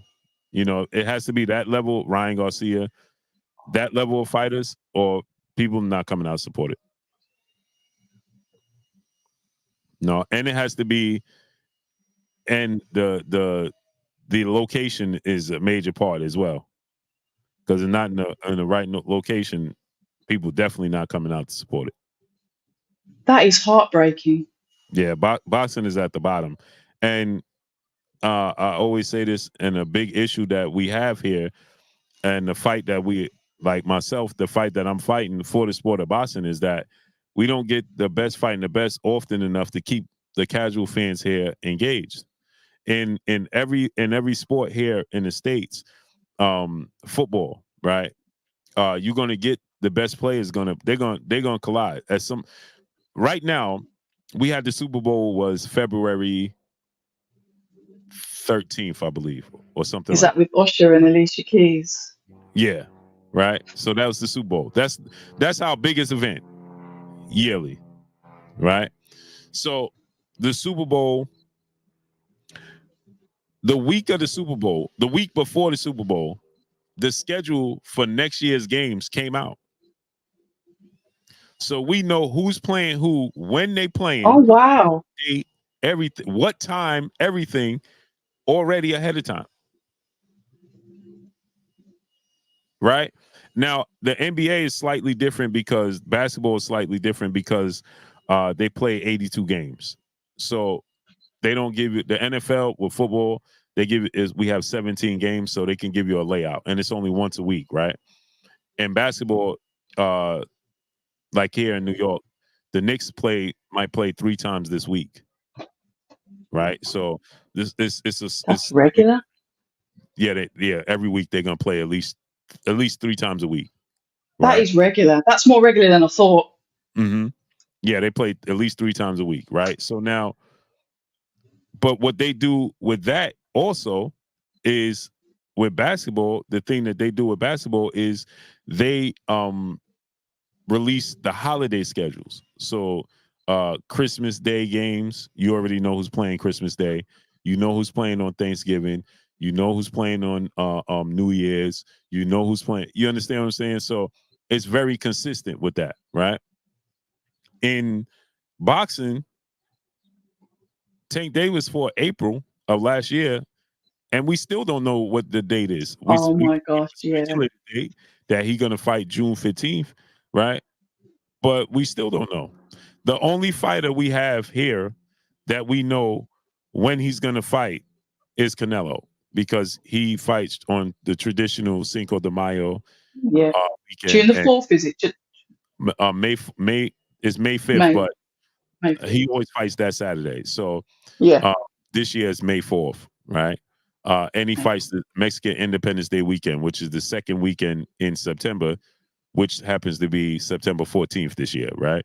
So he's going to fight on those 2 dates. Who he's going to fight, we don't know, but you know he's going to fight on those 2 dates, right? Nobody else we have any inkling or clue. It's all speculation. It's all, is this fight going to fight this? Is this fight going to fight that? When is this fight? Yeah, Like, but we live like that too, but that's just boxing. mm-hmm.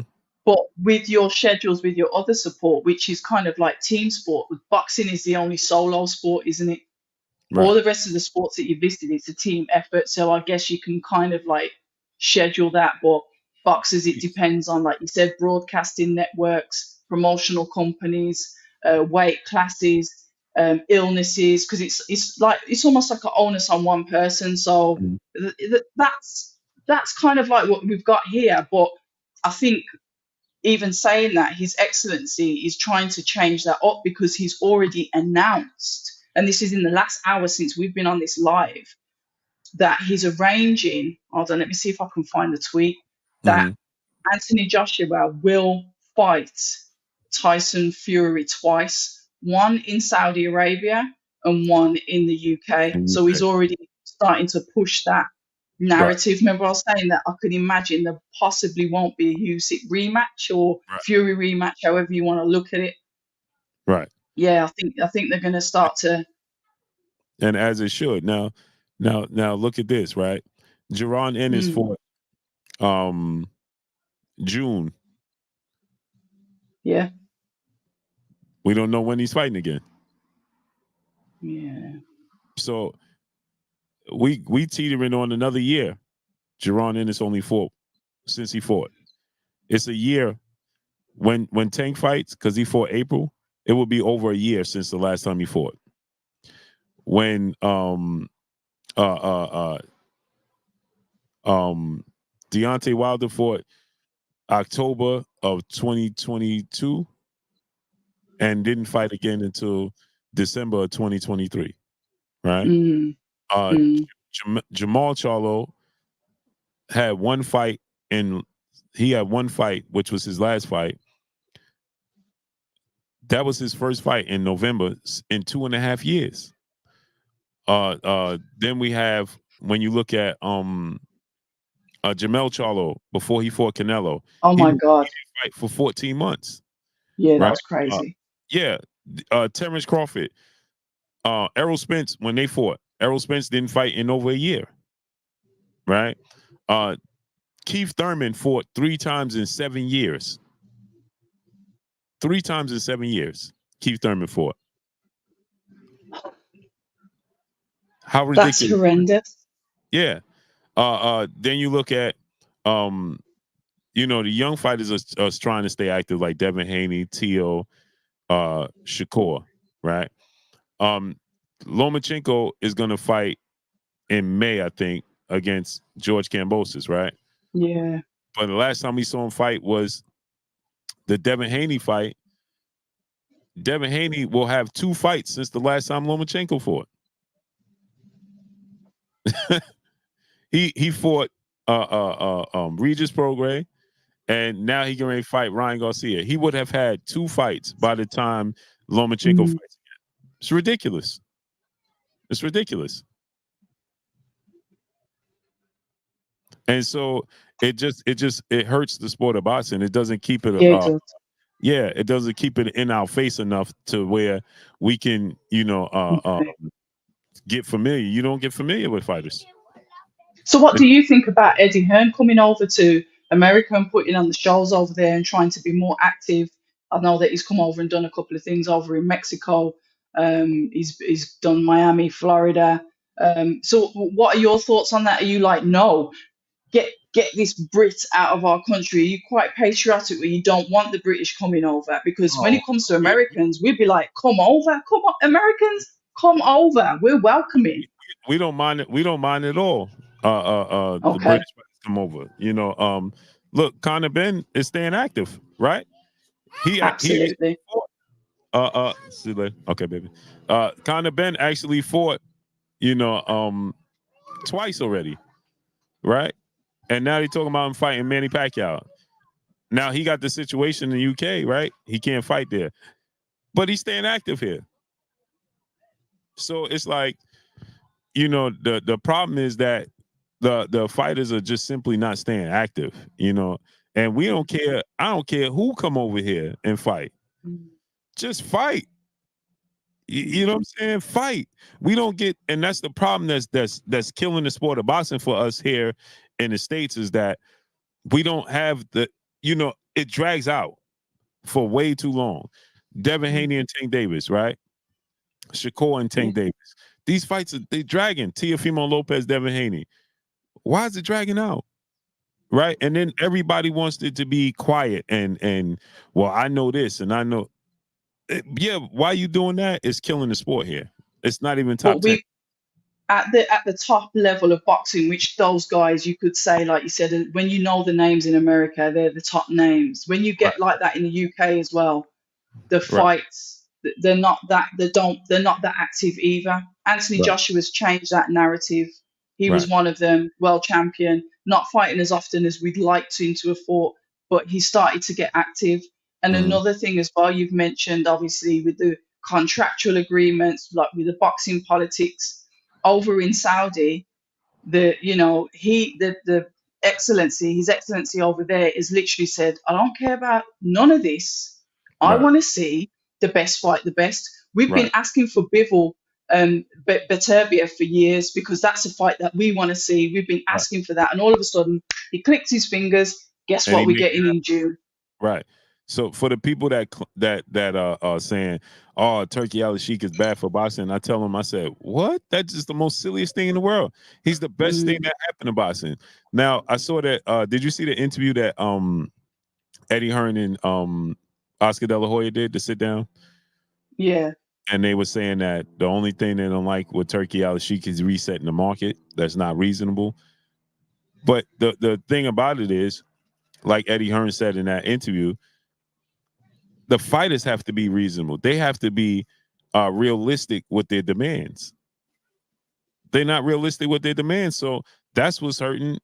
The market here in the States or in the UK. Be realistic with your demands. Yeah, Everybody, Frank Warren. everybody wants to be paid 10-15 million dollars for every fight that they fight that has another marquee name across on the dotted line across from them. And then when you're budgeting, you end up with a top heavy fight. So you've got an excellent fight at the top of the card, right. But the lower the card is not really that good because they've got to make that money stretch. Right. But like I said, over there in Saudi, that's not happening because he's letting everyone come and fight on the card. So you've got fight after fight after fight after fight. Right. And that's another thing people don't understand. The sport of boxing is extremely top heavy, right? It is. It's not a lot of big names. It's just it's extremely top heavy. You got in the heavyweight division, we can identify with Wilder, Fury, and Joshua.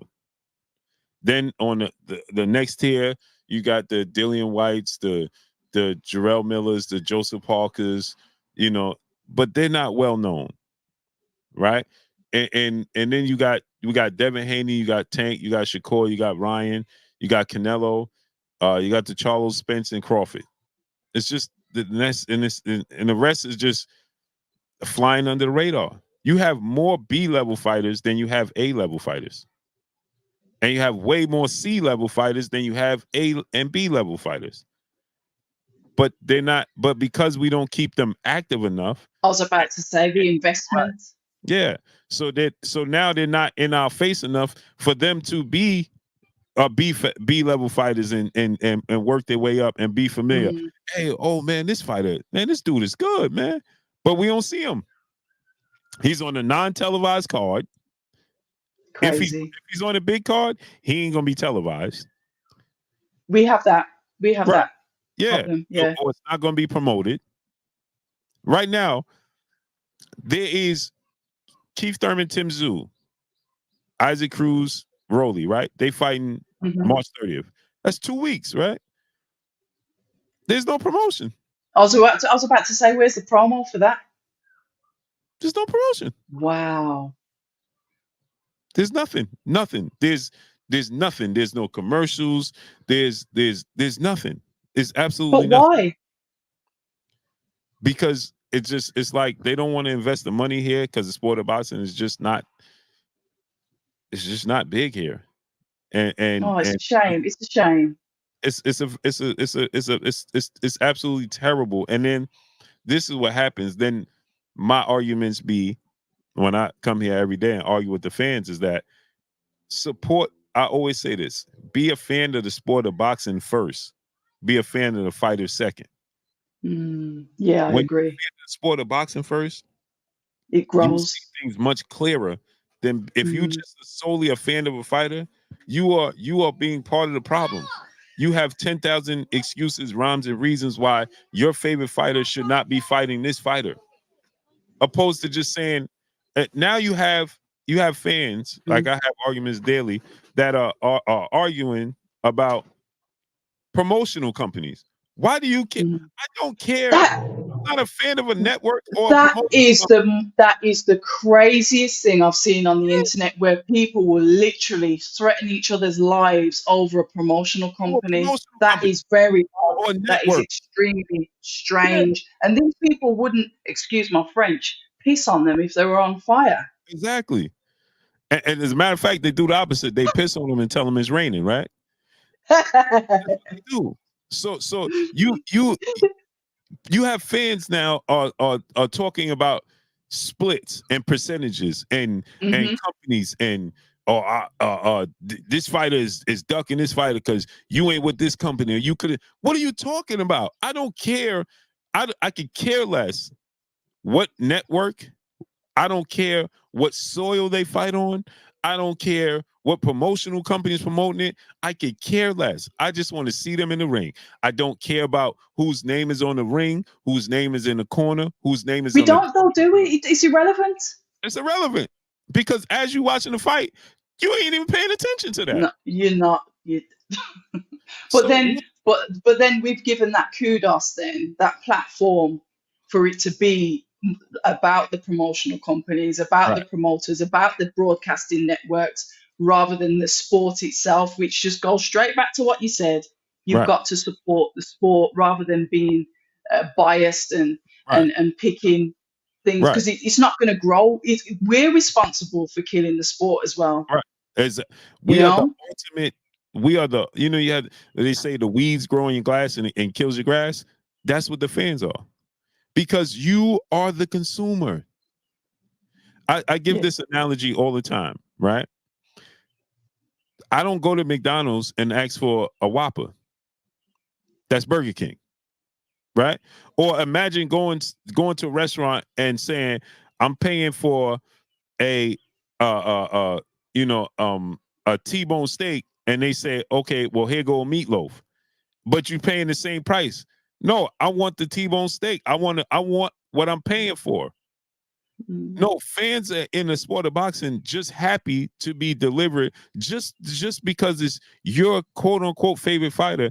You are happy with whoever they fight instead of getting the best fighting the best. And that's what's hurting the sport. Yeah. No, I agree, but I think our British promoters, and I will stand up for the Brits here, our promoters are now starting to make those risky fights. They are now saying, look, even speaking to Frank Warren today, he said it's not if you lose, it's how you lose. If you are in a really good fight and it's exciting, you will come again. It doesn't matter if you've got a loss on your record. We've got, Eddie Hearn, we've got to move away from this old mentality. And you're starting to see now the card. You're looking at the British cards and you're like, okay, yeah, I like that. Yeah, you're looking at the opponents. They're starting to do that now. But and I will say this, I do believe that's the pressure. The UFC model, Eddie Hearn favors that a lot. He loves the way Dana White works, the best fighting the best. He loves that model. And also the pressure that's coming on from Saudi, because they've got the money to pay for those 50-50 fights to get all of those people on the cards. And it's about changing that mentality. I really wish I was in the position to just get some of the fighters over to the UK, but obviously I'm not. But it's a shame. But we have fighters that go under the radar. We have fighters on the small hall shows that are never televised, that will walk home with practically no money because they've got to pay for their opponent the hard way, the hard graft, no big signing. We have that here too. It's obviously just on a smaller scale than yourselves. It goes back to this, right? When we heard, and shouts out to my brother Donnie D, Triple OG in the super chat. He said fanboy are compromised. Facts. They are. 1000%. They can't find it in themselves to be honest. That's the problem that I have. So it's just like this, right? We're gonna get our last words, right? But it's just like this, right? Where we heard the reports that Eddie Hearn and Bill Haney, they was trying to give through Turkey Al-Sheikh, Tank Davis $20 million to go fight Devin Haney over in Saudi. The fans was out here campaigning, as I always say, high-fiving and chest bumping, right? Over saying, well, Tank don't got to go take 20 million to go fight in Saudi Arabia. Why he got to do that? Why do you care? God. Why do you care? If I'm getting $20 million, why do I care who's giving me? I don't care who's paying me for my services. Why does it matter? Who's paying you as a fan? It should not matter. Well, he's the A side, and Devin Haney shouldn't have to. Devin Haney's trying to be the A side, trying to get Turkey Al-Sheikh to put up the 20. Why does it matter to you where it comes from? As long as he get paid and you get the fight that you want to see, it shouldn't matter who's paying it, what platform is on, what time of the day it's on. It doesn't even matter. It doesn't even matter. And then we have this thing here that we say this, right? Which is so silly to me. And I tell people this all the time as well. Oh, well, nobody wants to watch a fight because here, okay, if Joshua fights here, to you guys it's night. To us, it's just evening. right? So that's not normal for us. Our fights are in the at night, usually when Floyd Mayweather fight, by the time he get in the ring, it's 11 o'clock at night. Floyd Mayweather. Yeah, yeah. Right? So if Joshua fight or Fury fight or they fight in the UK, they get in the ring at 10 o'clock your time. That's 5 o'clock to me, right? So people complain, man, who want to watch that? And it's the silliest thing in the world. And let me tell you why.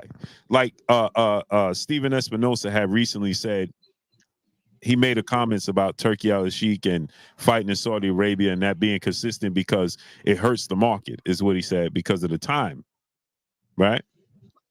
Which is utterly ridiculous. And let me explain to you why. Because as I told you, the NFL is the leading sport in the U.S., right? And 95% of their games start at 1 o'clock in the afternoon and the other starts at 4 o'clock in the afternoon. That makes absolutely no sense at all. And to make it worse, at one time you can have 8 to 10 games going at one time. So you can they competing with each other, because remember, they play per state. So if the Giants play in New York, the 49ers play in San Francisco, the Ravens play in Baltimore, the Dolphins play in Miami, they all gonna play at 1 o'clock. Okay. Right? But here's the stadiums hold 60,000 people. Every stadium is packed. So nobody's not watching these games. They're actually supporting these games, right? So why wouldn't they support one boxing event? It makes zero sense. That is definitely that's food for thought. Because I've got up early in the morning to watch your fights. 4, 5 a.m. in the morning, I've sat up and watched your fights. If I want to watch the fight, I'm getting up and I'm watching it. I've done live watch-alongs on YouTube. Half asleep while I'm doing it. Now make because I support boxing. So we know that model works in the NBA. Now, just to give you another bit of information, in the NBA, it's the third leading sport here, right? Their games usually typically start about 7 o'clock. Oh wow! Once again, that's not far off from 5 or 6 o'clock. Right? Okay, Major League Baseball, right? We have double headers. Sometimes the Yankees play here in New York twice in one day. So they'll start, the first game will be at 1 o'clock, the second game could be at 9 o'clock. But they play twice in one day, but we have 1 o'clock games. And guess what? The stadium is absolutely packed. So it's just the most ridiculous thing that I've heard to say, well, if it's in the UK or in Saudi, nobody's going to watch. It's utterly ridiculous. You'll watch if you're a fan of the sport. You will. You're going to watch it. And I would rather watch boxing at 5 p.m. UK time than 10 o'clock p.m. UK time, if I'm honest. Right. So to me, that'll be a more convenient time for me to watch the boxing. I would think this, right? If I'm trying to maximize worldwide my dollar, right? I would want the fight to be on at 5 o'clock in the US. Reason being, that means it's prime time for you guys. It's still prime time for us. It just makes sense. Now I can capitalize on it. But if I put a myth. Okay. And my fighter don't get in the ring, if Floyd don't get in the ring, just using Floyd as an example, he gets in the ring at 11 o'clock at night, our time. That's 4 o'clock in the morning to you. Yeah, it is. But we'll get up and watch it though. Right. But imagine if you can watch it at 10 o'clock right now. Oh, it'd be beautiful. Beautiful. So my time right now and your time right now, if we had a prime time fight to watch right now, what's the problem? It's perfect. People can't, if you when you come to the States and you watch, you gotta come here and I'll show you the NFL games when the NFL games are on, right? If I go from 1 o'clock. These are the 2 hours. They only have 2 start hours, right? They have 1 o'clock games, and then they have 4 o'clock games, and then we get the primetime games. The primetime games is only one at a time, so that game starts at 8 o'clock at night. Right. But that's like the only game. So they try to match the best to have the best game of the week that at that night, because at that time it's the only thing going, right? So all the other teams have played, so they try to have that. But if you came here and we went bar to bar at 1 o'clock in the afternoon, and you go bar to bar, it's absolutely packed. You have to get to the bar like 11 o'clock in the morning if you want to have a space, and people is already there. Every bar you go to. I might have to come back over to New York. Yeah, this is not even a rest. I'm talking restaurants, bar. Everybody is geared up and they can't wait till Sunday at 1 o'clock and 4 o'clock. That's where everybody makes their money. The restaurants and the bars, they make their money on Sundays. I bet. And then here's another kicker you may not be aware of. Here we have college football and college basketball, right? Those sports are bigger than boxing. And it's not even close. Oh dear. When I tell you, it's if Michigan, because we have state rivalries, right? So if Michigan plays Ohio State, that's one of the biggest rivalry games, right? Their stadiums hold 120,000 people. This is college, collegiate athlete. You talking about teenagers? Their stadiums hold 120,000 people. Okay? And the stadium is absolutely packed to the brim. And guess what time that game come on? 12 o'clock in the afternoon. That early. So you can't tell me. And again, you got 120,000 people in the stadium. And it's one of the most watched games. And to give you another example, the Super Bowl is the biggest event that we have in the US, right? The Super Bowl starts at 6:30 in the evening. It's the biggest event we have. So it makes absolutely no sense. But then the fans was running around repeating this. Like, to me, they were coming and argue with me.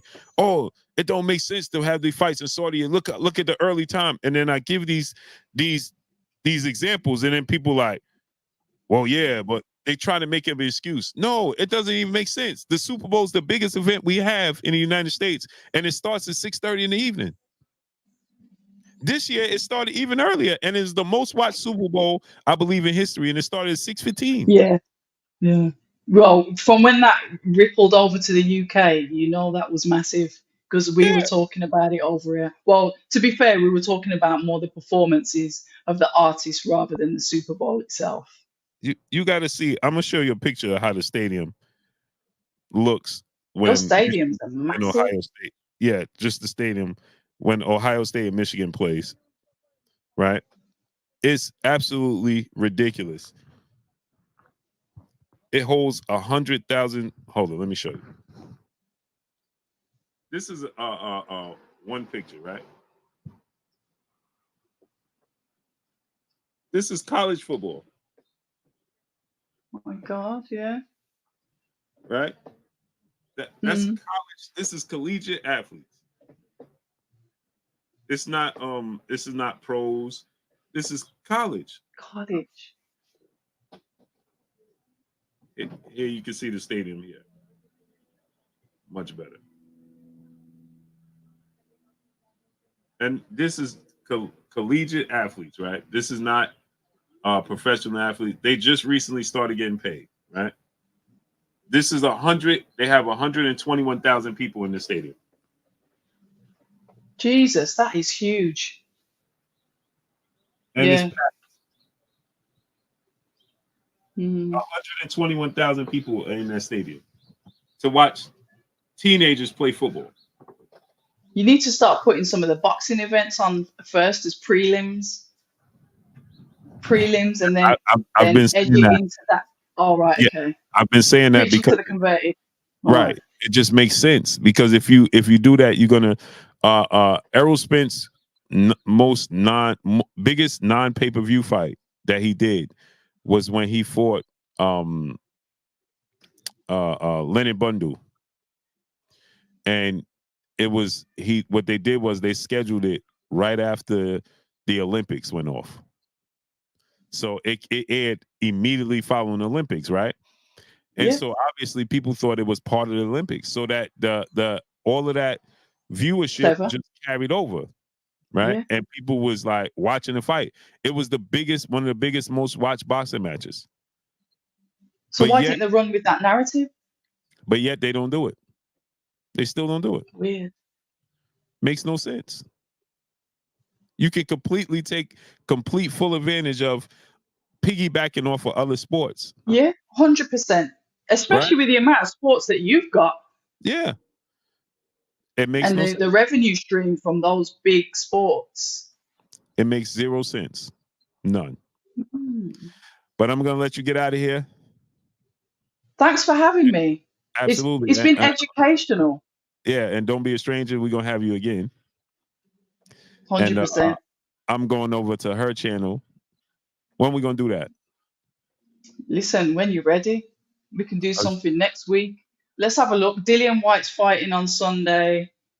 I want to do something. Dillian White is fighting on Sunday against Christian Hammer in Ireland. Not a big promotion. He's had his contamination thing come out, like I said, with the drug test. He's I didn't even he's know he been was licensed fighting. by he's been licensed. Yeah. He's licensed by the Texas Boxing Board, and he has been for years. So he's not been licensed by the BBFC anyway. So he's out in Ireland on a card this Sunday. So he's back out on Sunday. So I'll be interested. I'm going to catch up with him actually. Hopefully, speak to him after his fight and get that on Sunday. And obviously, we've got a card in my city, which is Birmingham, UK. Frank Warren's got his card, which I've been to the media events for today, which is a good setup as well. But I'm just trying to think. Boxing is always evolving. There's always something going on. So, just hit the DMs if you want to literally just go live like that, we can. And I'll just set the link up and jump over. All right, cool. Let's make that happen. Yeah, I know. I'm real cool with Dean. That's my guy, Dean. Yeah, he's lovely. Yeah, that's my guy Lovely right there. guy. So yeah. I didn't even know. See, again, like it shouldn't. Yeah. It's the easiest sport in my opinion to promote because it's not a team sport. It's individual. Mm. Most people here in the States probably don't even know that Dillian White's fighting. Yeah, Ireland. I don't know how you can watch it. I've asked him the question myself. But I'm going to try and find out. And if I find anything out, I'll tweet it on X anyway. So, but yeah, he's out there with Buddy McGirt at the moment because I spoke to them both yesterday. Oh, okay. Yeah, keep me posted with that. I will. And thank you to the chat as well. You've been amazing. And subscribe to her channel. Drop the link to your channel again one more time. It's pinned up in the chat. But just drop it one more time in the chat. And subscribe to her channel, October Red. Support her, support her grind, support the channel. We're gonna bring her on more often. And I'm gonna be heading over to her channel and doing some content over there on her channel as well. As the ice cream truck is coming down my block because the weather is breaking. Oh, look at you. You hear the ice cream truck? Yeah. We don't like them around by us. They're like, we always think they're going to take the kids. Really? Yeah, ice cream trucks, man. Oh yeah, this is these dudes. Let's see if it'll let me post that. They something else. I think I posted the link. But yeah, thank you once again. And I'm going to go and finish my editing now. So, but yeah, it's been educational. Yeah, it's wonderful. I appreciate you coming over. Appreciate having you over here. And we're going to tap in. We're going to make it happen. Her link is right there in the chat. Click the link, subscribe to her channel, support her channel, support her grind. It's your boy Blue. I'm about to get out of here, man. I appreciate y'all coming through, starting up, holding your boy Blue down, and showing me love. Y'all already know what it is. It's your boy Blue, Blue Blood Sports TV. Hate, like, comment, and subscribe. If you haven't subscribed, hit the subscribe button, hit the like button, hit the bell icon to get all the new notification. Follow me on Instagram at Blue Blood Sports TV, all one word. So all I got for y'all. Unleashing Insanity. He said this was basically me and the homie talking about sports. That's what I strive for it to be. Big Jag, what's up? Sylvester Simon, 2011, salute. Jalen, blessings, Queen. Donnie D, 1954, triple OG, salute, man. I appreciate y'all coming through. Yvonne Houdini III, Sherman Callahan, salute. A.K. Crowder, my brother. Salute to my brother, A.K. Crowder. Salute to the Mod Father, my brother, my nephew, 4K. Trill Will. Salute to my brother, Trill Will. What's up, family? What's up, Trill Will? I ain't seen you in a month of days, great brother. So appreciate y'all, man. RC, salute. Blessings to y'all. We'll be back on 7:30 p.m. Eastern Standard Time tonight with the trio. So we'll be back on tonight, 7:30 p.m. Eastern Standard Time. The Nigerian Nightmare, salute. Salute. Appreciate y'all, man, coming through. It's your boy Blue signing off. I'm gone. Peace. Maya Egypt, blessings, Queen. We'll be back on tonight.